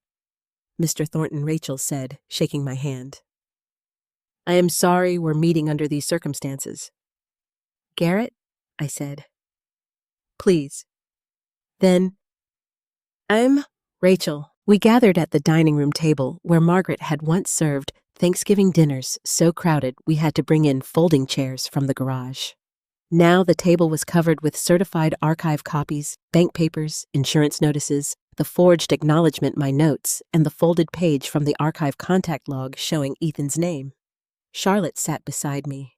Rachel sat across from us. Grace made coffee because she needed something to do with her hands. Rachel began quietly. "Before we discuss strategy, I need to understand the timeline.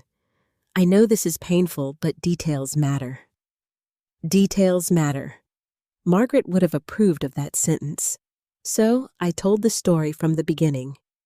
Ethan's pressure to sell the house, Olivia's remarks, the changed mailing address, the family dinner, the forged signature, the missing black box, the fire, the recording, the archive, Ethan's prior inquiry, Margaret's donor agreement, the legal clause protecting the house. Rachel listened without interrupting, except to ask specific questions.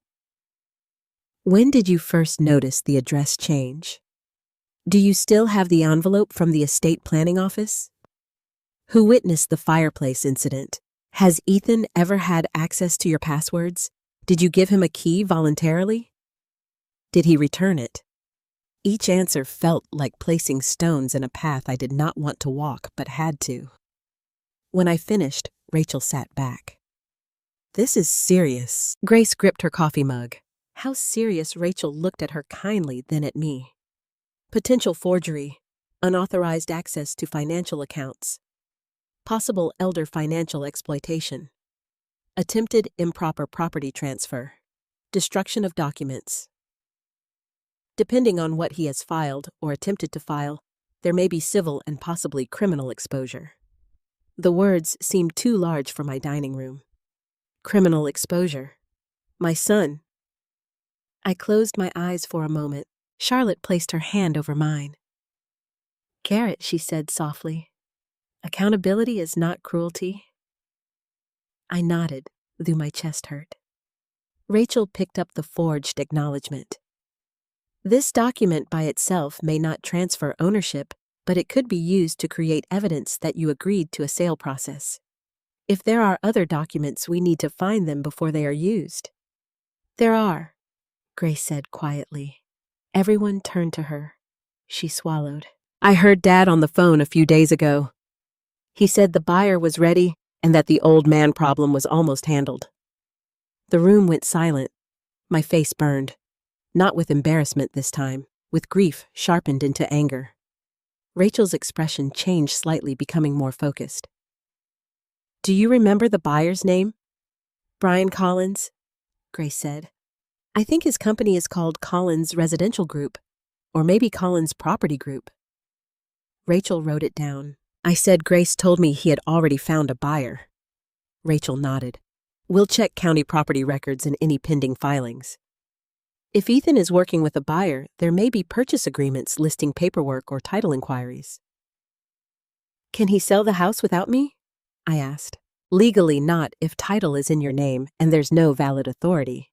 But people can attempt things they have no legal right to do, especially if they believe the owner is elderly, confused, or easily intimidated." "The forged signature worries me because it suggests he may be laying groundwork." Charlotte leaned forward. Margaret anticipated that. "The deed protections should stop any legitimate transaction." Rachel nodded. "They help, but I want a temporary restraining order ready if necessary. We may also notify the title company and county recorder to flag unauthorized documents." All these phrases swirled around me: restraining order, title company, county recorder. I had taught the American Revolution for decades. I understood courts in theory. But when the legal system enters your family, it feels less like civics and more like surgery without anesthesia. Rachel opened her laptop and began searching public records. The room stayed quiet except for her typing. Grace stood near the window watching the street as if Ethan might appear at any moment. Charlotte studied Margaret's scanned donor agreement with a sad, tight smile. I stared at the cedar box. A parent should never have to defend himself from his own child with paperwork. After several minutes, Rachel's typing stopped. She leaned closer to the screen. "What is it?" I asked. "There is no recorded sale yet," she said. "That's good. But there is a recent title inquiry on your property." My mouth went dry. "From who?" Rachel read from the screen. "Requested by Collins Residential Group." Grace whispered. "Oh, no." Rachel continued. "And there appears to be a scheduled closing preparation file open through a private title company. I can't see the details from here, but the inquiry date was 2 weeks ago. 2 weeks ago. Before the dinner. Before the fire. Before Ethan stood in his living room, pretending he was trying to save me from grief. He had already been moving the house toward a sale." Rachel looked at me. "Garrett, we need to act today." Charlotte nodded once. "I agree. What do we do?" Rachel organized the papers into piles with quick efficiency. "First, I'll send notice to the title company that you dispute any authority Ethan claims to have and that no sale or transfer is authorized. Second, I'll prepare a cease and desist letter to Ethan and anyone working with him. Third, we'll request copies of any documents bearing your signature. Fourth, we'll notify your bank and insurance company in writing of suspected unauthorized access. And fifth, we may file for emergency court relief if there is evidence a closing is imminent." The word emergency made Grace inhale sharply. "Is Grandpa in danger?" she asked. Rachel's answer was careful. "I don't know. Financially, yes. Physically, I can't say. But after last night, I don't think Garrett should be alone if Ethan comes here angry." Grace immediately said, "I'm staying." "No," I said. "Yes," she answered with Margaret's stubbornness. I looked at her, and for once I did not argue. Rachel then asked about the recording. I handed her my phone. My hand shook as she played it. Ethan's voice filled the dining room. "She poisoned you against me before she died." Then mine. "She warned me after you gave her reason to." Then the crackle of flames, Grace's cry, Ethan saying, "Now it's over." Charlotte closed her eyes. Grace turned away. Rachel stopped the recording before the end. That helps, she said quietly. It didn't save the letters. No, Rachel said. But it documents destruction and intent. He believed those letters mattered enough to burn them. Intent. Another legal word. Another word Margaret had prepared for. Rachel asked Linda Foster to join a call. Within 20 minutes, Linda confirmed the donor agreement, the restricted access terms, the archived scans, the certification process, and Ethan's attempted inquiry 4 months earlier. Rachel asked, "Would you be willing to provide a statement if needed?" Linda replied, "Absolutely." No hesitation. That one word steadied me. Absolutely. Not everyone had turned away from truth. By late afternoon, Rachel had contacted the title company. At first, whoever answered would not say much. Then Rachel's tone changed. Calm, but colder. My client is the titled homeowner. He has authorized no sale. Any document presented otherwise is disputed. Please preserve all records, including emails, signatures, identification, copies, and communications involving Ethan Thornton, Olivia Thornton, Brian Collins, or Collins Residential Group. I watched her speak, and for the first time in weeks, I felt what protection sounded like. After the call, Rachel turned to me. They had a closing packet in preparation. Grace sat down hard. When I asked, Rachel looked directly at me. Friday. Today was Tuesday. Friday. 3 days. If Grace had not warned me, if Margaret had not scanned the letters, if Ethan had burned the originals, and I had simply collapsed under grief, my house might have been stolen in paperwork before I understood what happened. My breath became shallow. Charlotte squeezed my hand. Garrett. I looked up. Rachel's voice was firm now. We can stop this, but I need your permission to move aggressively. There it was, the line I had feared. Moving aggressively against Ethan meant no more pretending this was only a misunderstanding, no more protecting the image of the son I wanted him to be, no more quiet, fatherly hope that he would come to his senses before consequences arrived. I looked around the room, at Grace, pale but brave, at Charlotte carrying Margaret's trust, at Rachel waiting for my consent, at the cedar box still holding the love that had survived long enough to warn me. Then I looked at Margaret's photograph on the sideboard. She seemed almost to be saying what she had written in the archive. Truth, once preserved, can survive even fire. I took a slow breath. Do it, I said. My voice did not break. Rachel nodded and began drafting. Outside, the winter sky darkened early. Inside, lights came on one by one, and the house no longer felt like a place being watched by enemies. It felt like a place preparing to defend itself. For the first time, Ethan was not the only one with a plan. Rachel sent the first letter to Ethan at 4:37 that afternoon. I know the time, because I was staring at the clock on the mantel when she pressed send. It was the same mantel where Margaret used to place birthday cards, church candles, and the little ceramic angel Grace made in 2nd grade.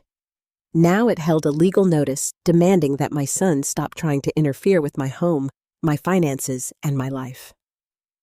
There are moments that feel small while they happen, but you know they will divide everything into before and after. That email was one of them. Rachel copied Olivia Brian Collins, the title company, and a general address for Collins Residential Group.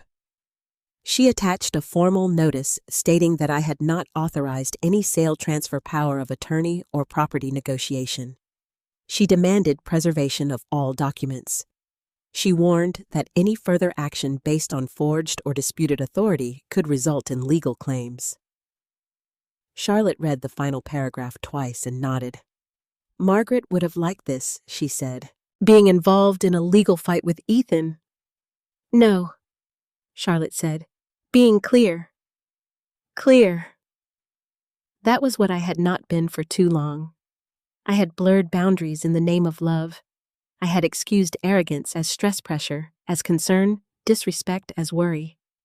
I had mistaken my silence for patience when sometimes silence is simply fear wearing good manners. At 5:12, Ethan called. My phone lit up on the table. Grace saw his name and stiffened. Rachel held out her hand. Let it go to voicemail. It rang and rang until the house seemed to vibrate with it. Then it stopped. 30 seconds later, he called again. This time, I wanted to answer. Not because I trusted him, because the father in me still heard a child crying from another room. I hated that part of myself in that moment. I hated that love could still pull at me after everything. Rachel watched my face. Garrett, she said gently. If you answer, put it on speaker. I nodded and accepted the call. Dad, Ethan said immediately, What the hell are you doing? Grace flinched. Rachel lifted one finger, reminding me to stay calm. What I should have done earlier, I said. You sent some lawyer after me. After your own son, I asked an attorney to protect me. From me, he snapped. Yes. Silence. That word had finally been spoken. Not implied, not hidden behind concern. From me. When Ethan spoke again, his voice was lower. You're making a mistake you can't undo. Rachel reached toward the phone and mouthed, Careful. I said, Then stop giving me reasons to make it. Dad, you don't understand what's happening. I understand you tried to prepare a sale of my house without my permission. That is not true. The title company has records. Another silence. Then, You don't know how business works? I know how ownership works. His breathing grew heavier. Who is there with you, my lawyer? A harsh laugh. Of course. And Grace. Is she there too?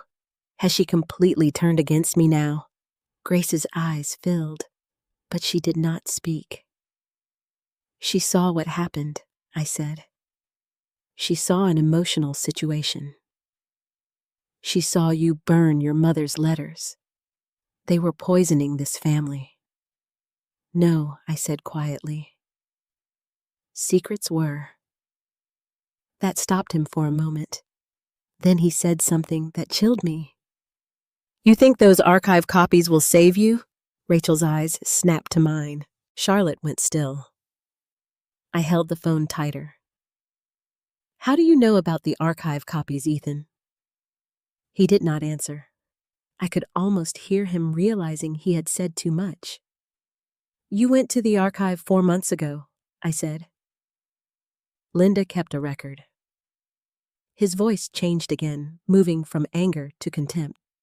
So now, a librarian is part of your little courtroom drama. Charlotte leaned forward sharply, but Rachel gestured for her not to interrupt. You tried to access restricted files? I said. I tried to prevent an old man from being manipulated by dead paper and bitter women. Charlotte's face hardened. Rachel wrote something on her notepad. Bitter women. There it was. His real contempt not only for me but for Margaret, for Charlotte, for Linda, for anyone who had stood between him and what he wanted. I heard Olivia in the background, her voice sharp and anxious. Ethan stopped talking, but he did not stop. You want to drag this family into court, fine. Let's talk about your memory. Let's talk about how you forget things. Let's talk about how Grace has been sleeping at your house, filling your head with nonsense. Let's talk about Mom's paranoia at the end. Grace stood abruptly and walked to the window, covering her mouth. My voice shook when I answered, but not from weakness. Do not use your mother's illness as a weapon. Then stop using her letters as one. Rachel slid a note toward me. End call. I looked at it, then at Charlotte, then at Grace's trembling shoulders. You will communicate through Rachel from now on, I said. Dad? I hung up. For a few seconds, nobody moved. Then Grace whispered, He hates me. No, I said immediately. She turned around, tears sliding down her face. He does. He thinks I betrayed him. Charlotte reached for her. Honey, telling the truth is not betrayal. Grace shook her head. It feels like it. I knew exactly what she meant. Rachel saved the call notes while they were fresh.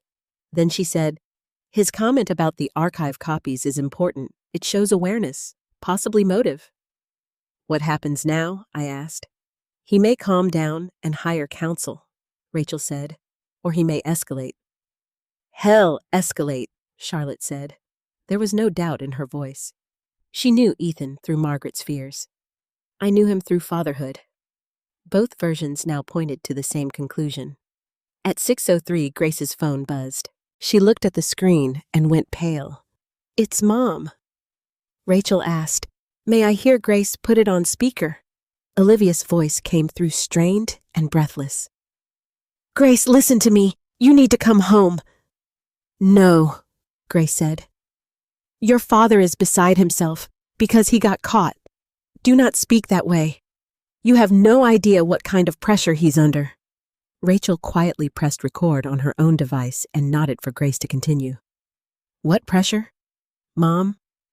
Olivia hesitated. Business pressure? Financial pressure? Adult things you don't understand. I understand he forged Grandpa's signature. A sharp inhale. Grace. Olivia said you need to be very careful throwing words like that around. Business pressure? Financial pressure? Adult things you don't understand. I understand he forged Grandpa's signature. A sharp inhale. Grace. Olivia said you need to be very careful throwing words like that around. I saw the paper. You saw something you misunderstood.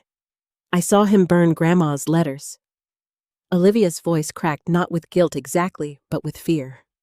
Your grandmother was trying to control everyone from the grave. Charlotte's eyes flashed. Grace stood straighter. No, she was trying to protect Grandpa from you. The line went quiet. Then Olivia said coldly, If you stay there, don't expect your father to pay for your final semester. The room changed. Grace's face collapsed. There are threats that shout, and there are threats that reveal themselves dressed as consequences. This one was both. Rachel wrote quickly. I walked to Grace and took the phone from her hand. Olivia, I said. She gasped softly.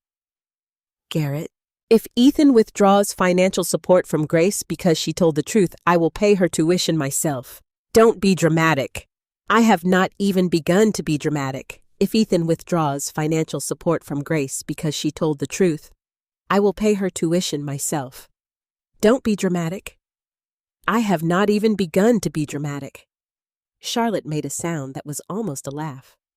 Olivia said, You are destroying this family. No, I said. I am refusing to let it be stolen. I ended the call. Grace broke down then.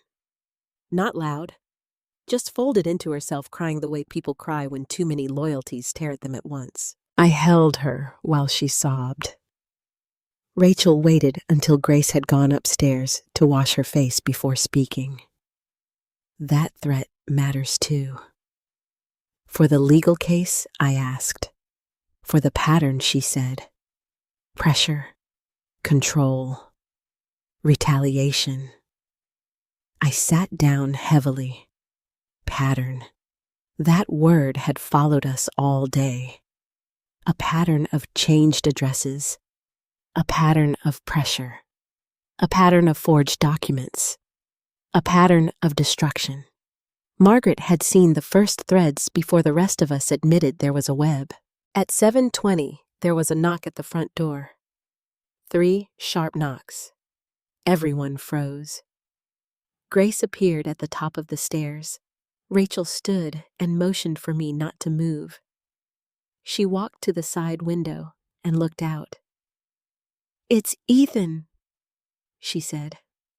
My heart lurched. Charlotte reached for her cane. Rachel turned to me. You do not have to open that door. But Ethan knocked again. Dad, he shouted from the porch. Open the door. Grace came down halfway. Grandpa, don't. The knock became a pound. Rachel took out her phone. If he doesn't leave, I'm calling the police. I looked at the door. Behind it stood my son. The boy I raised, the man who had betrayed me, the father of my granddaughter, the person Margaret had feared and loved in the same breath. I walked to the door but did not open it. "Ethan," I called through the wood. "Leave. We need to talk. You can talk to Rachel. I'm not talking to some lawyer. I'm talking to my father." Those words nearly did what he wanted. They reached for the oldest part of me. But then I remembered the fire. "I was your father when you stole from me," I said. "I was your father when you forged my name.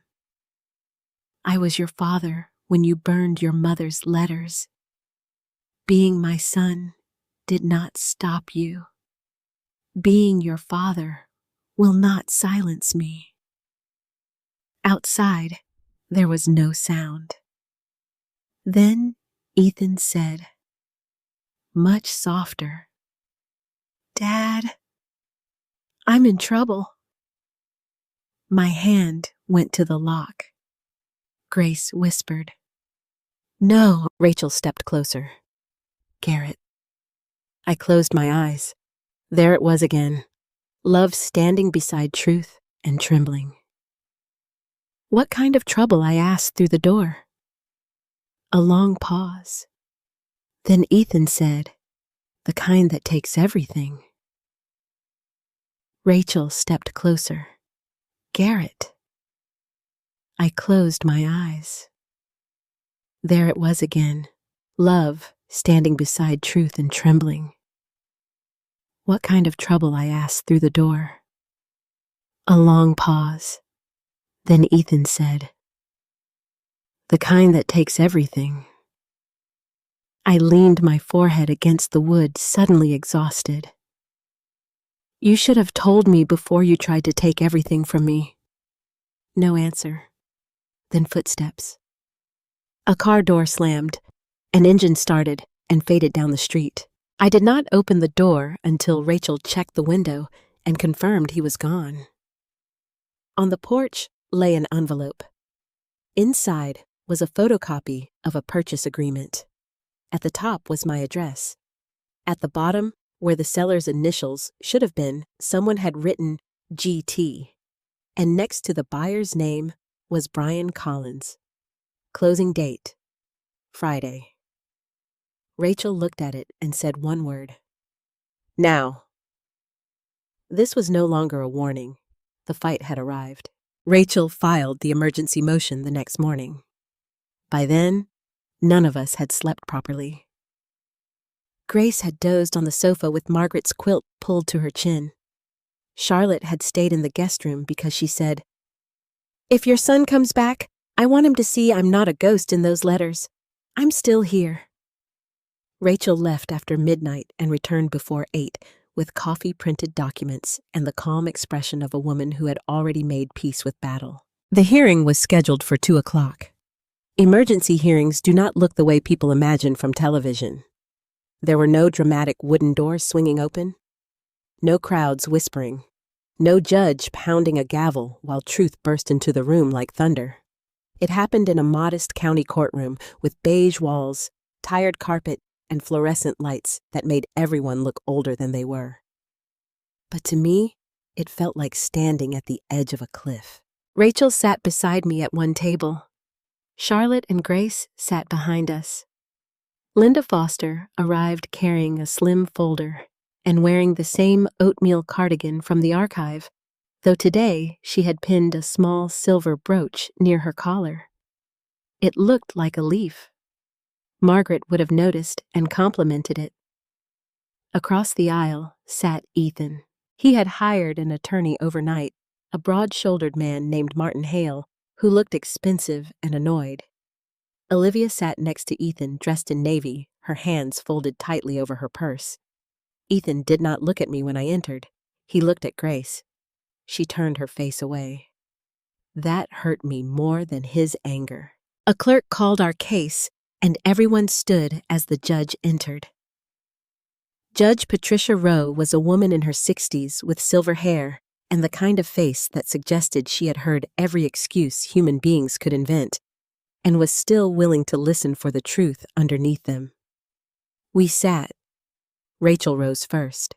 Your Honor, this is an emergency petition to restrain any attempted sale or transfer of Mr. Garrett Thornton's home and to prevent further interference with his financial and personal records. Mr. Thornton is the titled homeowner. He has not authorized the pending sale. Documents have been presented suggesting his consent, but Mr. Thornton disputes those signatures and alleges unauthorized access forgery and destruction of relevant family correspondence. The judge looked over her glasses. Destruction of correspondence. Rachel nodded. Yes, Your Honor. Correspondence that had been preserved in a certified historical archive and may be relevant to property protections and prior concerns documented by Mr. Thornton's late wife. Ethan shifted in his seat. Martin Hale stood smoothly. Your Honor, this is a family misunderstanding being inflated into a legal emergency. My client is a son attempting to assist his elderly father with responsible planning. Mr. Thornton has recently become emotionally dependent on old letters and third parties who appear to be encouraging distrust within the family. Third parties. He meant Charlotte, Linda, Rachel, maybe even Grace. Rachel did not react. She simply waited. Judge Rowe turned to me. Mr. Thornton, are you able to understand why you are here today? I straightened. Yes, Your Honor. And what is your understanding? My son tried to sell my house without my permission. Ethan's attorney began to object, but the judge raised a hand. I asked him what he understands. Continue, Mr. Thornton. I swallowed. He changed mailing addresses on some of my accounts. He presented a paper with a signature that looks like mine, but is not mine. He took letters from my home and burned them after I asked him not to. I am not confused about that. The courtroom went quiet. Judge Rowe studied me for a moment. Then she looked at Rachel. Evidence. Rachel began with this purchase agreement Ethan had left on my porch. She showed the closing date Friday. She showed the disputed initials.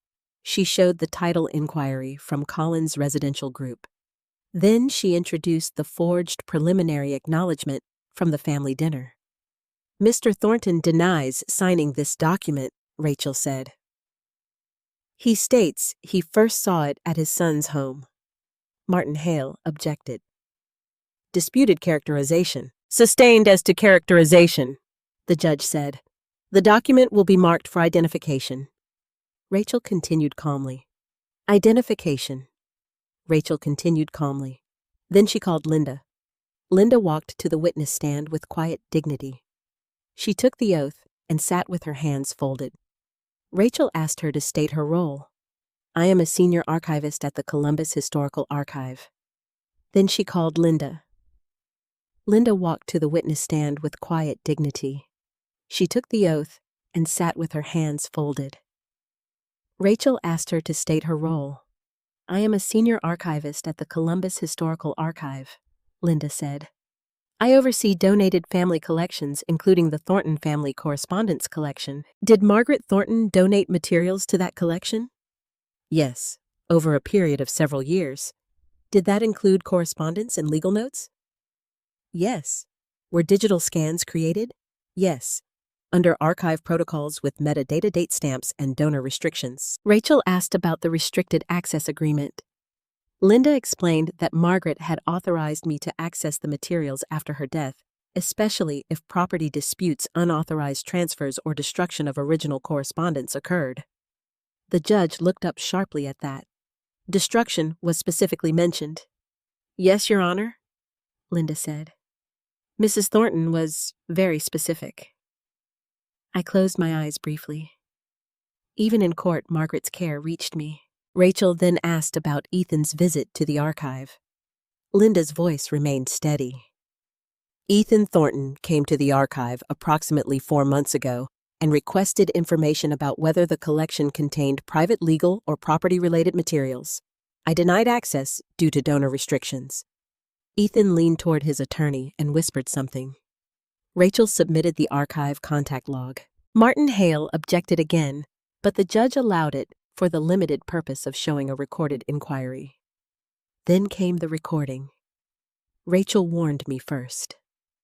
"Garrett, this will be difficult." I nodded.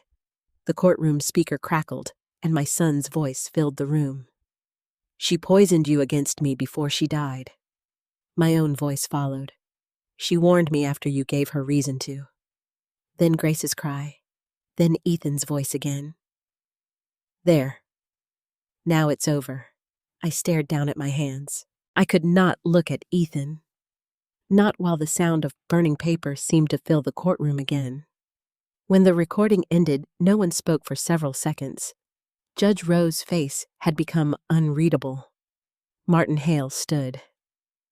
"Your Honor, while unfortunate this recording captures a private family argument, it does not prove my client forged anything or intended financial harm." Rachel rose. "No single item stands alone, Your Honor. The issue is pattern and imminent risk. We have a disputed signature redirected mail, a pending closing packet, an unauthorized title inquiry, archived documentation of prior concerns, and recorded destruction of correspondence my client attempted to recover." Judge Rowe turned to Ethan. "Mr. Thornton, did you burn letters belonging to your father?" Ethan's attorney stood quickly. "Your Honor, I advise my client not to answer questions that may have implications beyond this civil matter." The judge's expression hardened slightly. "Noted." That one word seemed to land heavily on Ethan. Rachel then presented bank and insurance records showing address changes. Not all details were available yet, but enough to show that certain notices had been redirected to Ethan's home or email. Finally, Rachel called me. Walking to the stand felt longer than any walk I had ever taken. I took the oath. Rachel asked simple questions. My name, my age, my address, whether I owned the home, my address, whether I owned the home, whether I wanted to sell. "No," I said. "Did you authorize Ethan Thornton to sell your home?" "No." "Did you authorize him to sign or initial documents on your behalf?" "Whether I wanted to sell." "No," I said. "Did you authorize Ethan Thornton to sell your home?" "No." "Did you authorize him to sign or initial documents on your behalf?" "No."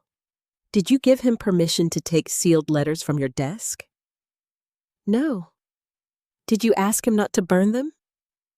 "Yes." My voice cracked then. Rachel paused. Judge Rowe waited. I continued. I begged him. Across the room, Ethan looked down. For one moment, I saw shame cross his face. Then Olivia touched his arm, and the wall came back. Martin Hale cross-examined me carefully. "Mr. Thornton, do you love your son?" The question struck like a slap. "Yes. Isn't it true that your son has helped you with household matters since your wife passed?" "Yes." "Isn't it true that he expressed concern about your safety living alone?" "Yes." "Isn't it possible he believed he was acting in your best interest?" I looked at Ethan then, really looked. He was pale, tense, angry, frightened. My son, my betrayer, both at once. "No," I said quietly. Martin frowned. No. A person acting in my best interest would have asked me. He hid things from me because he knew I would say no." The judge wrote something down. After arguments, Judge Rowe took a short recess. Those 15 minutes felt like years. Grace sat beside me and held my hand. Charlotte stared straight ahead, like she was daring the walls to disagree. Linda whispered, "Margaret would be proud of you." I nearly broke again. When the judge returned, everyone stood. She granted the temporary restraining order. No sale, no transfer, no further use of disputed documents.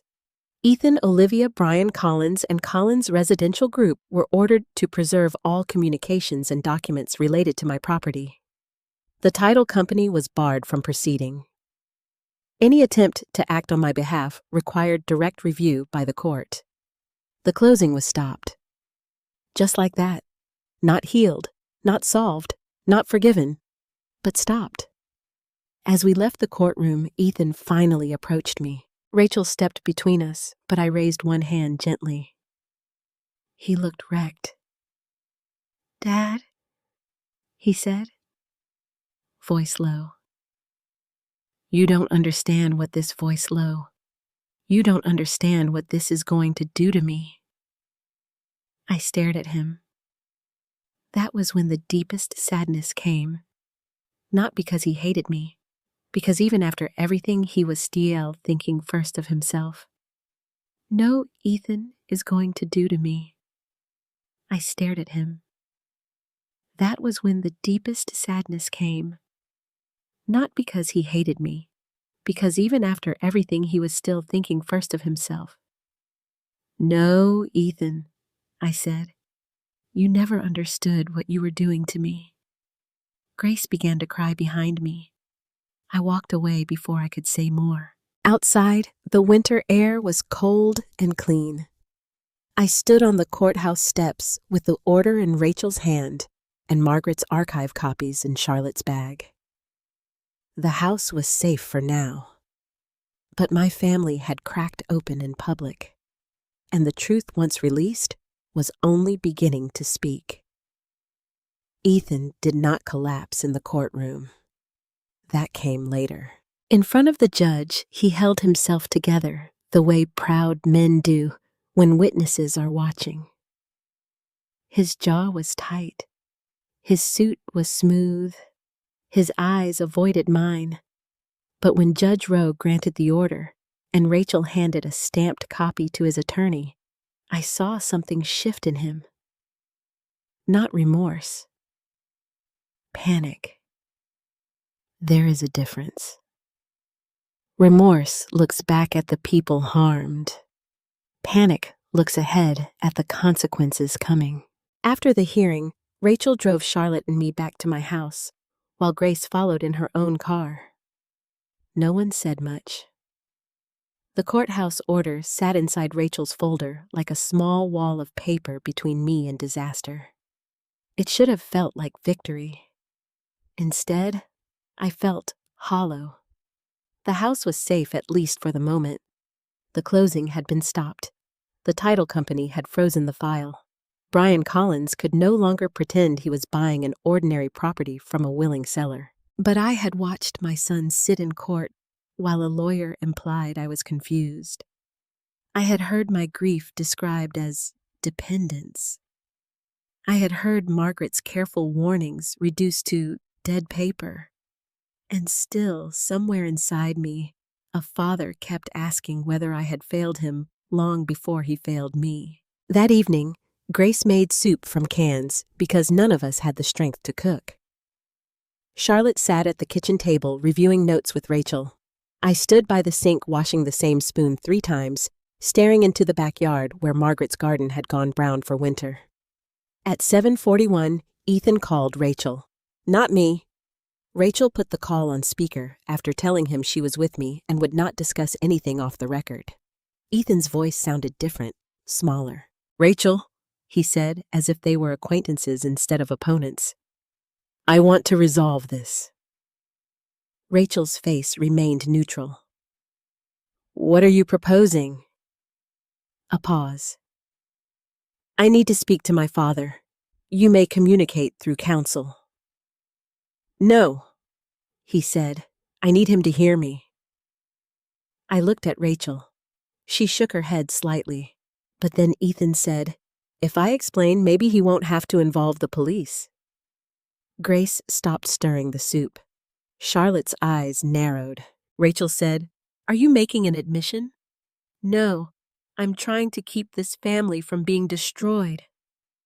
I almost laughed, not because anything was funny, but because I was starting to recognize how often people who break things accuse others of causing the damage by noticing.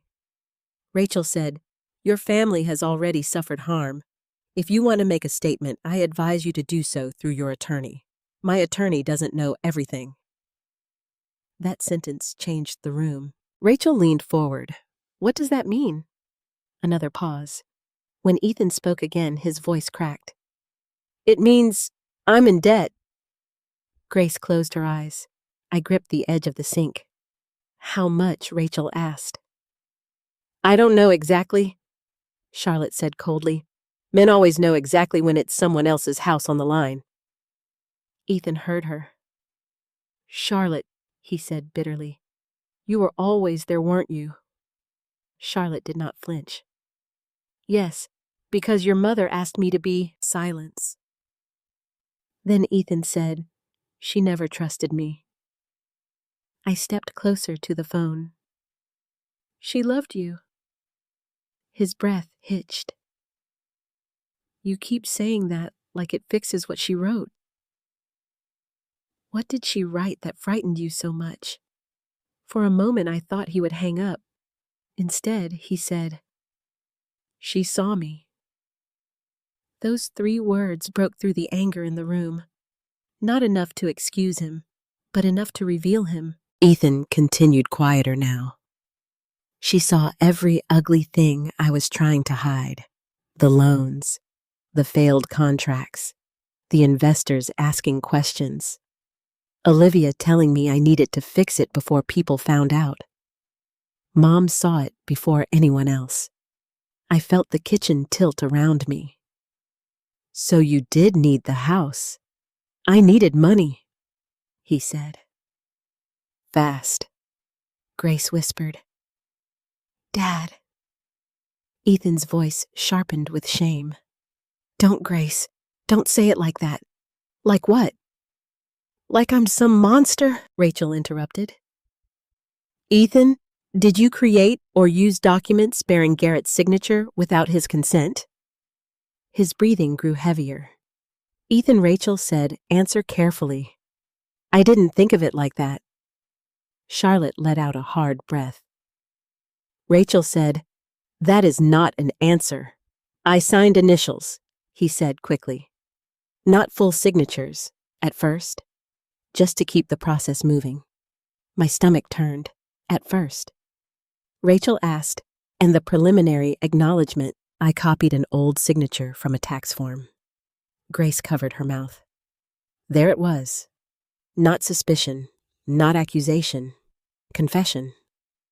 I sat down slowly. Ethan kept talking now, as if once the truth cracked open, he could not stop it from spilling. I told myself Dad would agree eventually. I told myself it wasn't really forgery if I was doing what needed to be done. I told myself the house would just sit there losing value while everything I built fell apart. "Everything we built," I said. The line went silent. What Ethan asked. "You said everything you built. Your mother and I built too.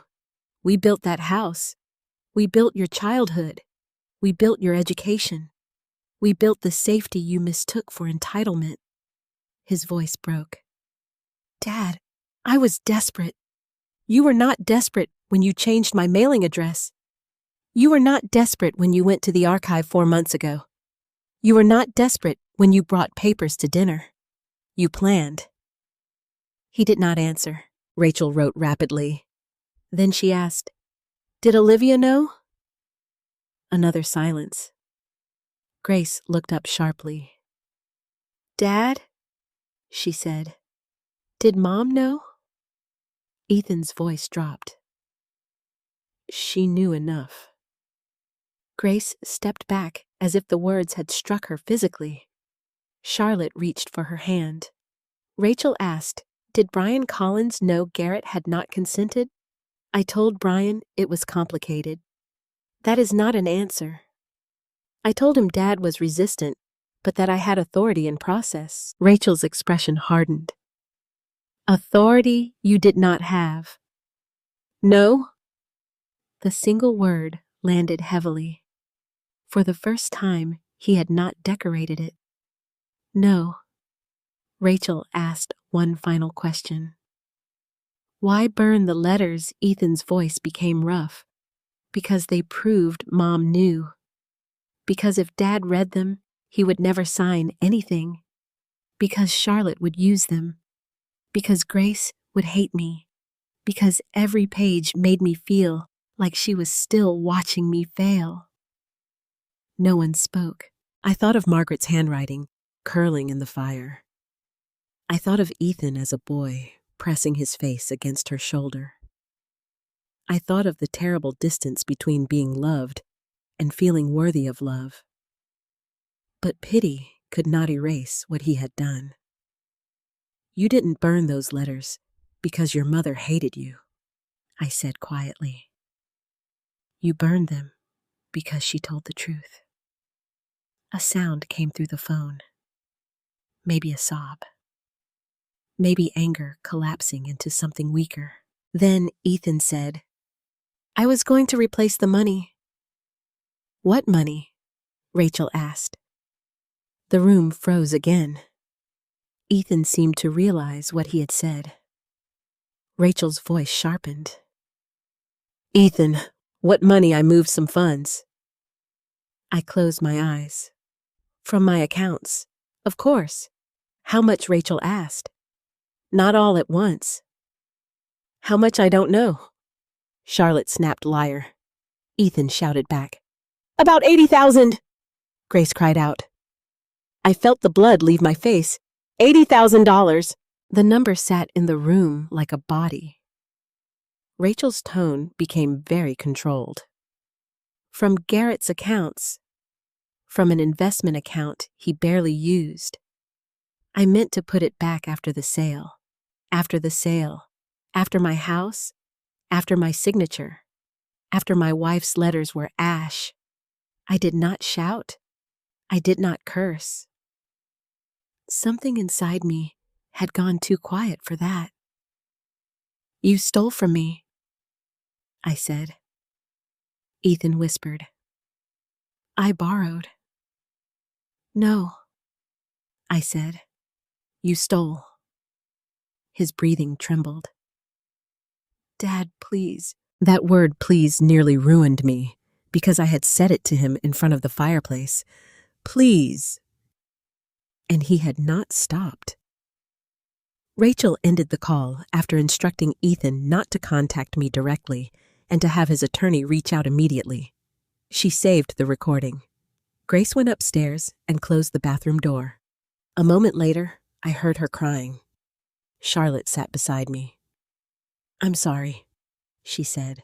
I looked at the table full of papers, the stamped court order, the archive copies, the notes, the evidence.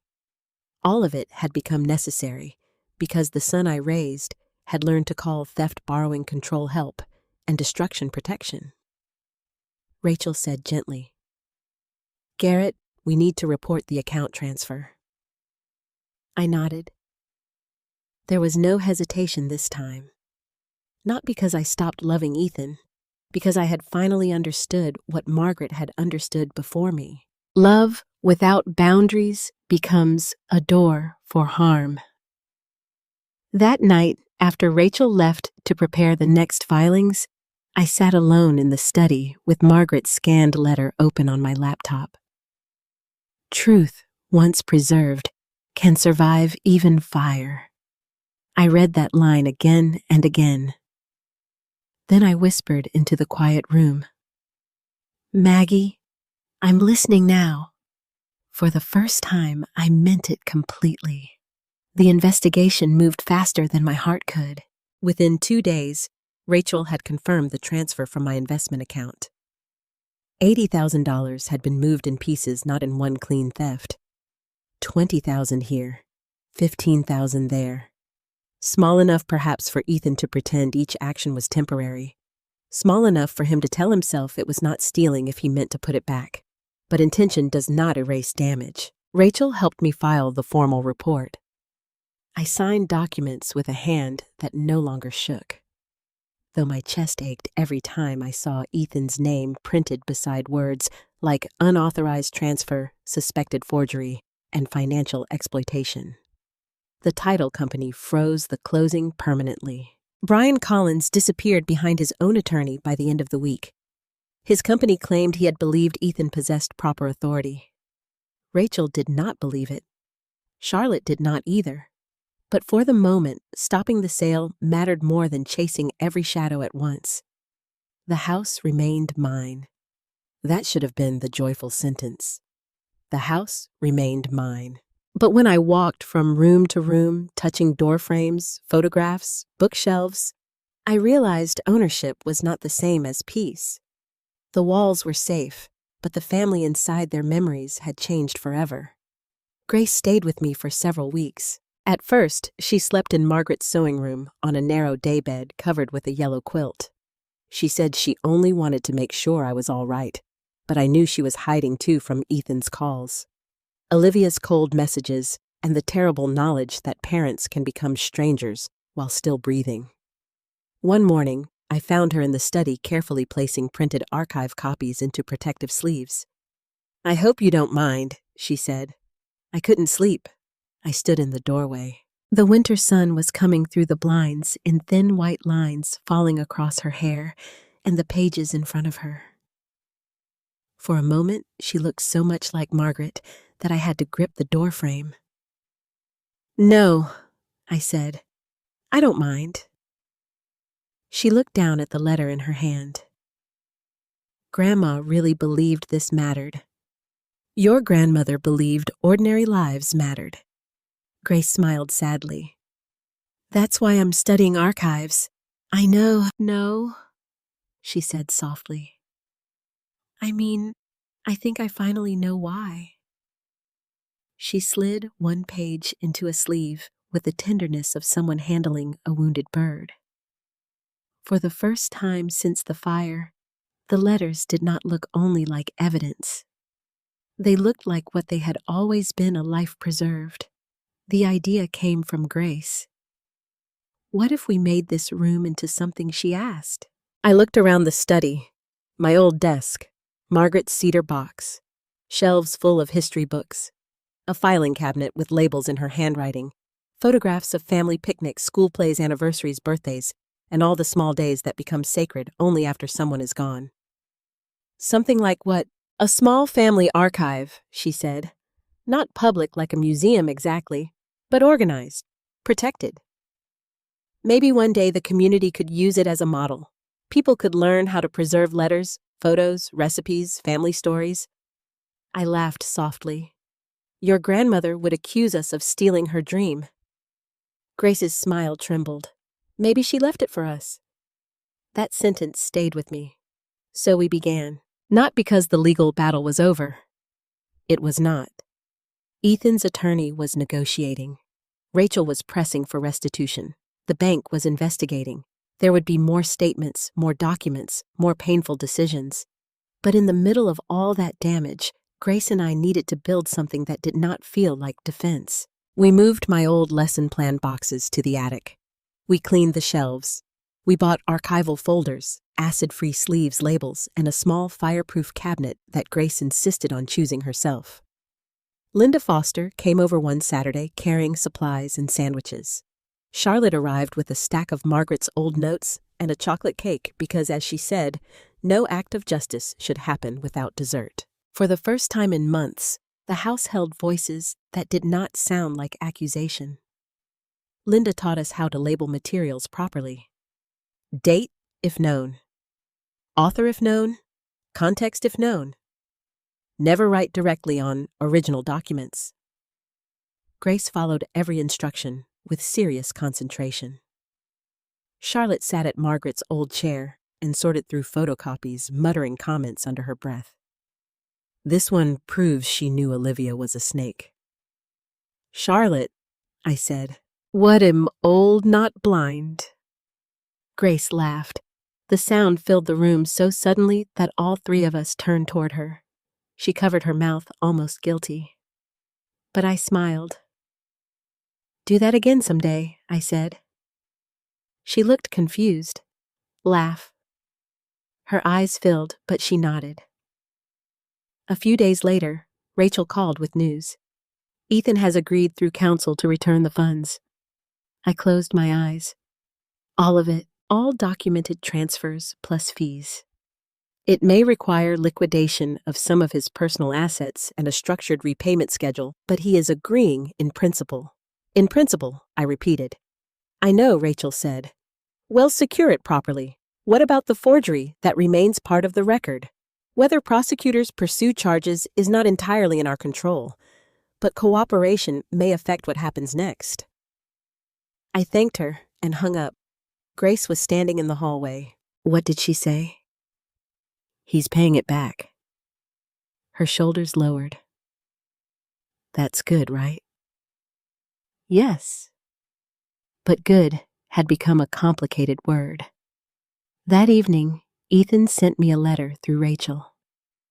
Not a text, not an email, a real letter. For almost an hour, I could not open it. I sat at the kitchen table with the envelope in front of me, thinking of all the letters he had burned. The irony felt almost cruel. A son who destroyed his mother's words, now asking me to read his. Finally, I opened it. Dad. I don't know how to say this without it sounding too small. I am sorry, not just because I got caught. I am sorry because I hurt you. I hurt Grace. I dishonored Mom. I told myself so many lies that I started living inside them. I was drowning, and instead of asking for help, I tried to drag your house under me so I could stand on it. That line stopped me. I read it again. I tried to drag your house under me so I could stand on it. For the first time, Ethan had written something true without polishing it. The letter continued. I don't expect you to forgive me now. Maybe not ever. I don't know how to face what I did at the fireplace. I keep seeing Grace's face. I keep hearing your voice. Please believe me when I say I loved Mom. I think part of me hated that she saw me failing before I could admit it myself. I folded the letter and set it down. Grace watched me from across the table. Is it real? She asked. I knew what she meant. Maybe I said, Are you going to answer? Not yet? That was the first boundary that did not feel like cruelty. Not yet. A week later, the Thornton family memory room became official, at least in our hearts. Linda helped us create a digital backup of everything. Charlotte donated a small brass plaque for the study door, in memory of Margaret Thornton, keeper of words, defender of truth. I ran my fingers over the letters carved into the plaque and felt something inside me soften. Not heal fully, but soften. Then came the final surprise. While sorting a box from the archive, Grace found a sealed digital file we had not opened yet. It was listed under personal final correspondence. At first, I thought it was another copy of the letter addressed to Ethan. But Linda checked the catalog number and frowned. No, she said. This one is different. The file title appeared on the screen. To Garrett after the storm. My breath stopped. Grace looked at me. Grandpa? I sat down slowly. Linda said, You do not have to open it now. But I knew I did. My hand moved to the mouse. The scan opened. Margaret's handwriting filled the screen. My dearest Garrett, if you are reading this, then the storm came. I am sorry I could not stop it while I was beside you. But I hope I left you enough light to find your way through it. I pressed my hand to my mouth. The room blurred. I read on. Do not let what Ethan does make you believe our love failed.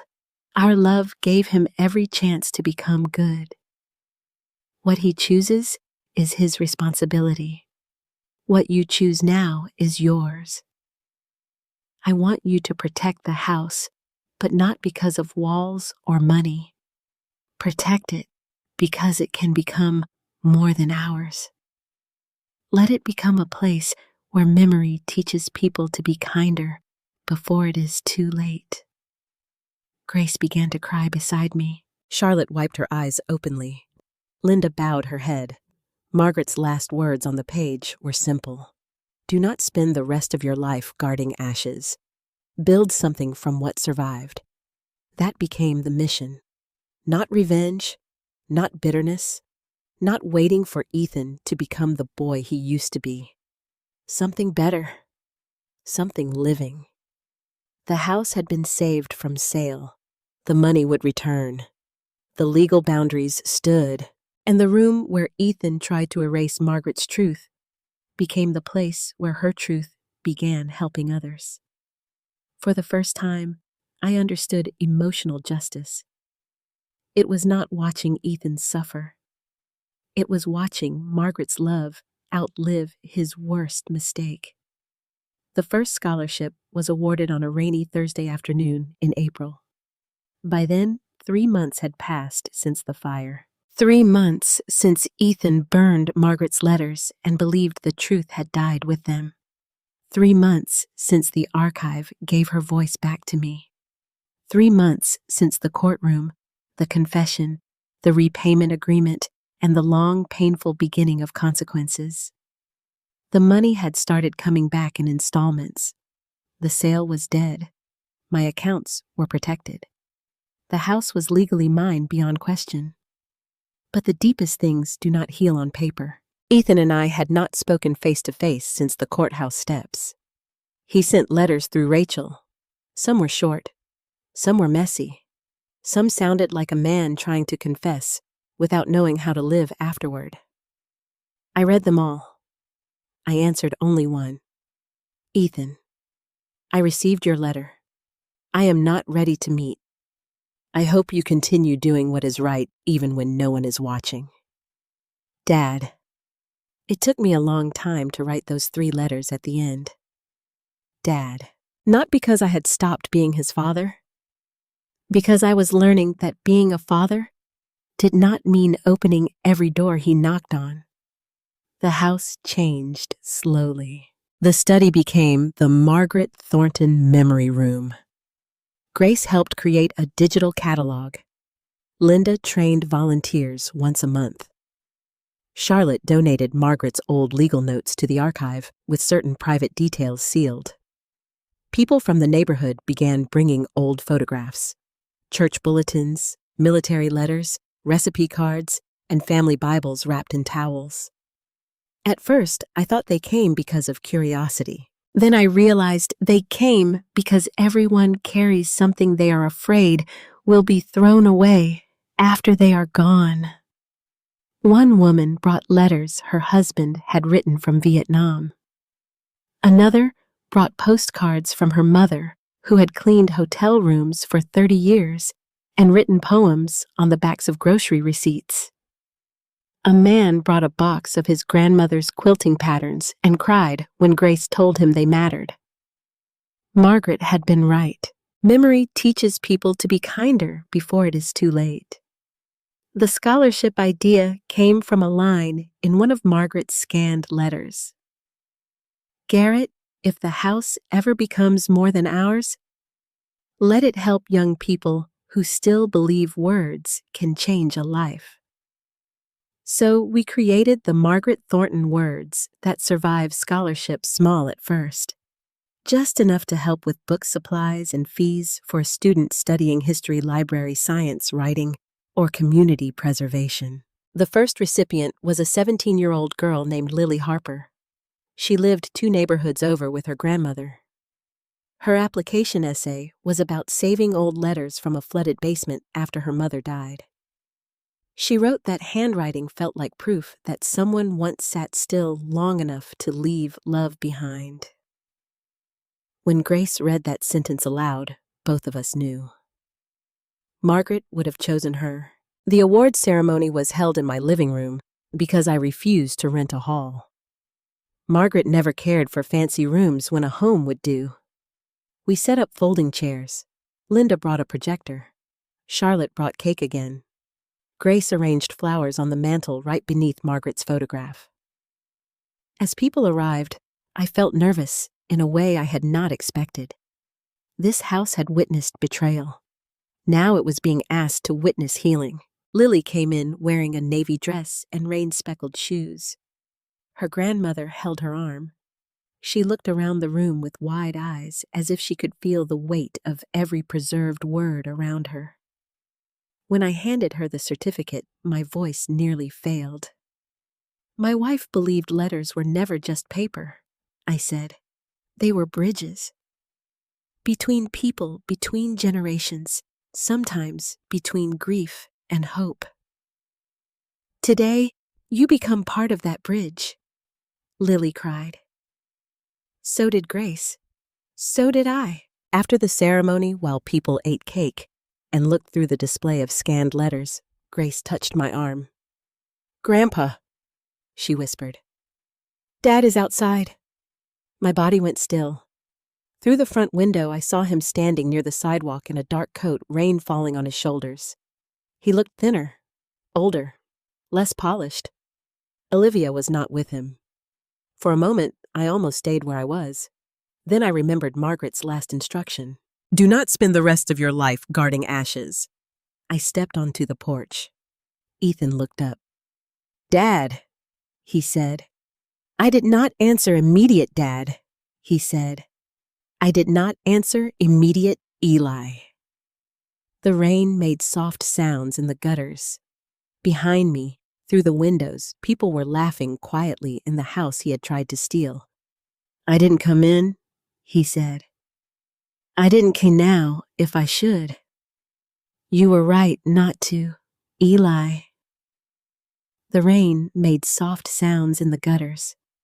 Behind me, through the windows, people were laughing quietly in the house he had tried to steal. "I didn't come in," he said. "I didn't know if I should. You were right not to." He nodded, accepting that. That was new. "I heard about the scholarship," he said. "Grace told me. She's proud of it. She should be." Silence sat between us, heavy, but no longer burning. Then Ethan reached into his coat and pulled out an envelope. "I wrote something for Mom," he said. "Not an excuse, E. Not for you to forgive me. Just, she should be." Silence sat between us, heavy, but no longer burning. Then Ethan reached into his coat and pulled out an envelope. "I wrote something for Mom," he said. "Not an excuse. Not for you to forgive me. Just something I should have written a long time ago." He held it out. I looked at the envelope. Once I would have taken it quickly just to ease his discomfort. This time, I let him stand with it for a moment. Then I accepted it. "I'll read it when I'm ready," he swallowed. Okay. Another new thing. No pressure, no demand, no anger at my boundary. "I'm still making payments," he said. "I know. I'm seeing someone too. A counselor?" I nodded. Good. His eyes filled, but he did not step toward me. "Sorry, Dad." The words were simple. No performance, no explanation attached. I looked at him and saw for the first time in a long time, not the boy he had been or the thief he became, but a man standing in the rain with the wreckage of his choices.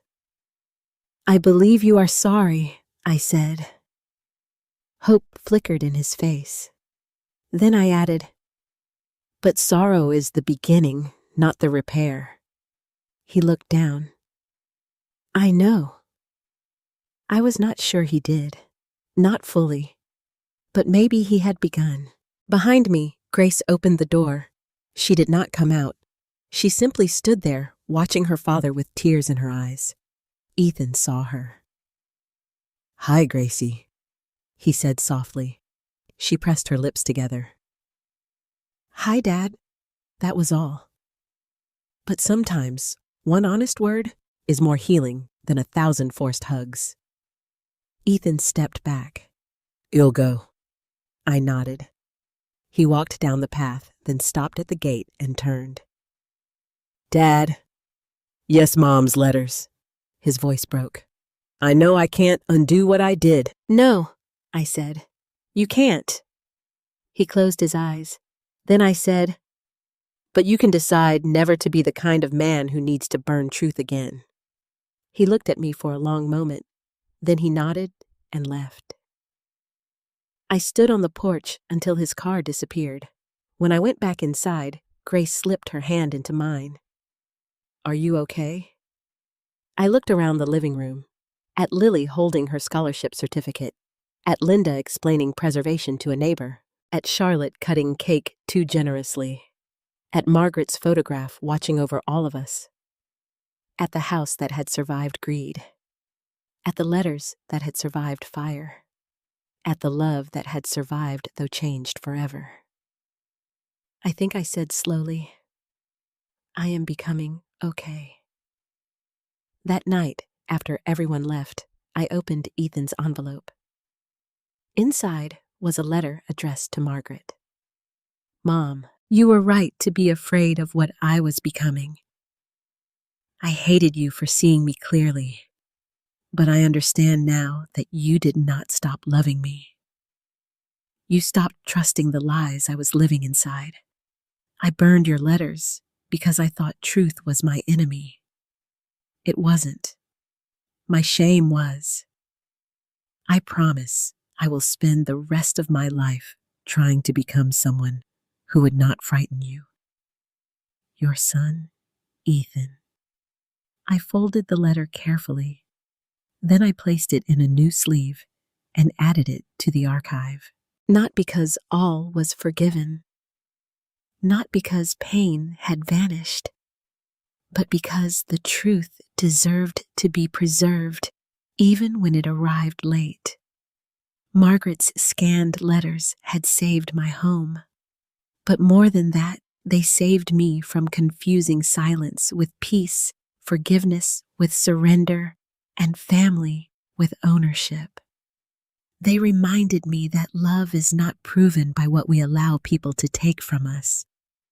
Sometimes love is proven by what we finally refuse to let them destroy. Some things in life can be burned, torn, hidden, or stolen, but truth has a way of surviving when someone has loved carefully enough to preserve it. Garrett's story reminds us that memories are not junk, and old letters are not just paper. They can carry promises, warnings, love history, and the voice of someone who is no longer here to defend themselves. Family should never be used as an excuse for control. Being a son, daughter, parent, or spouse does not give anyone the right to take another person's home dignity, money, or memories.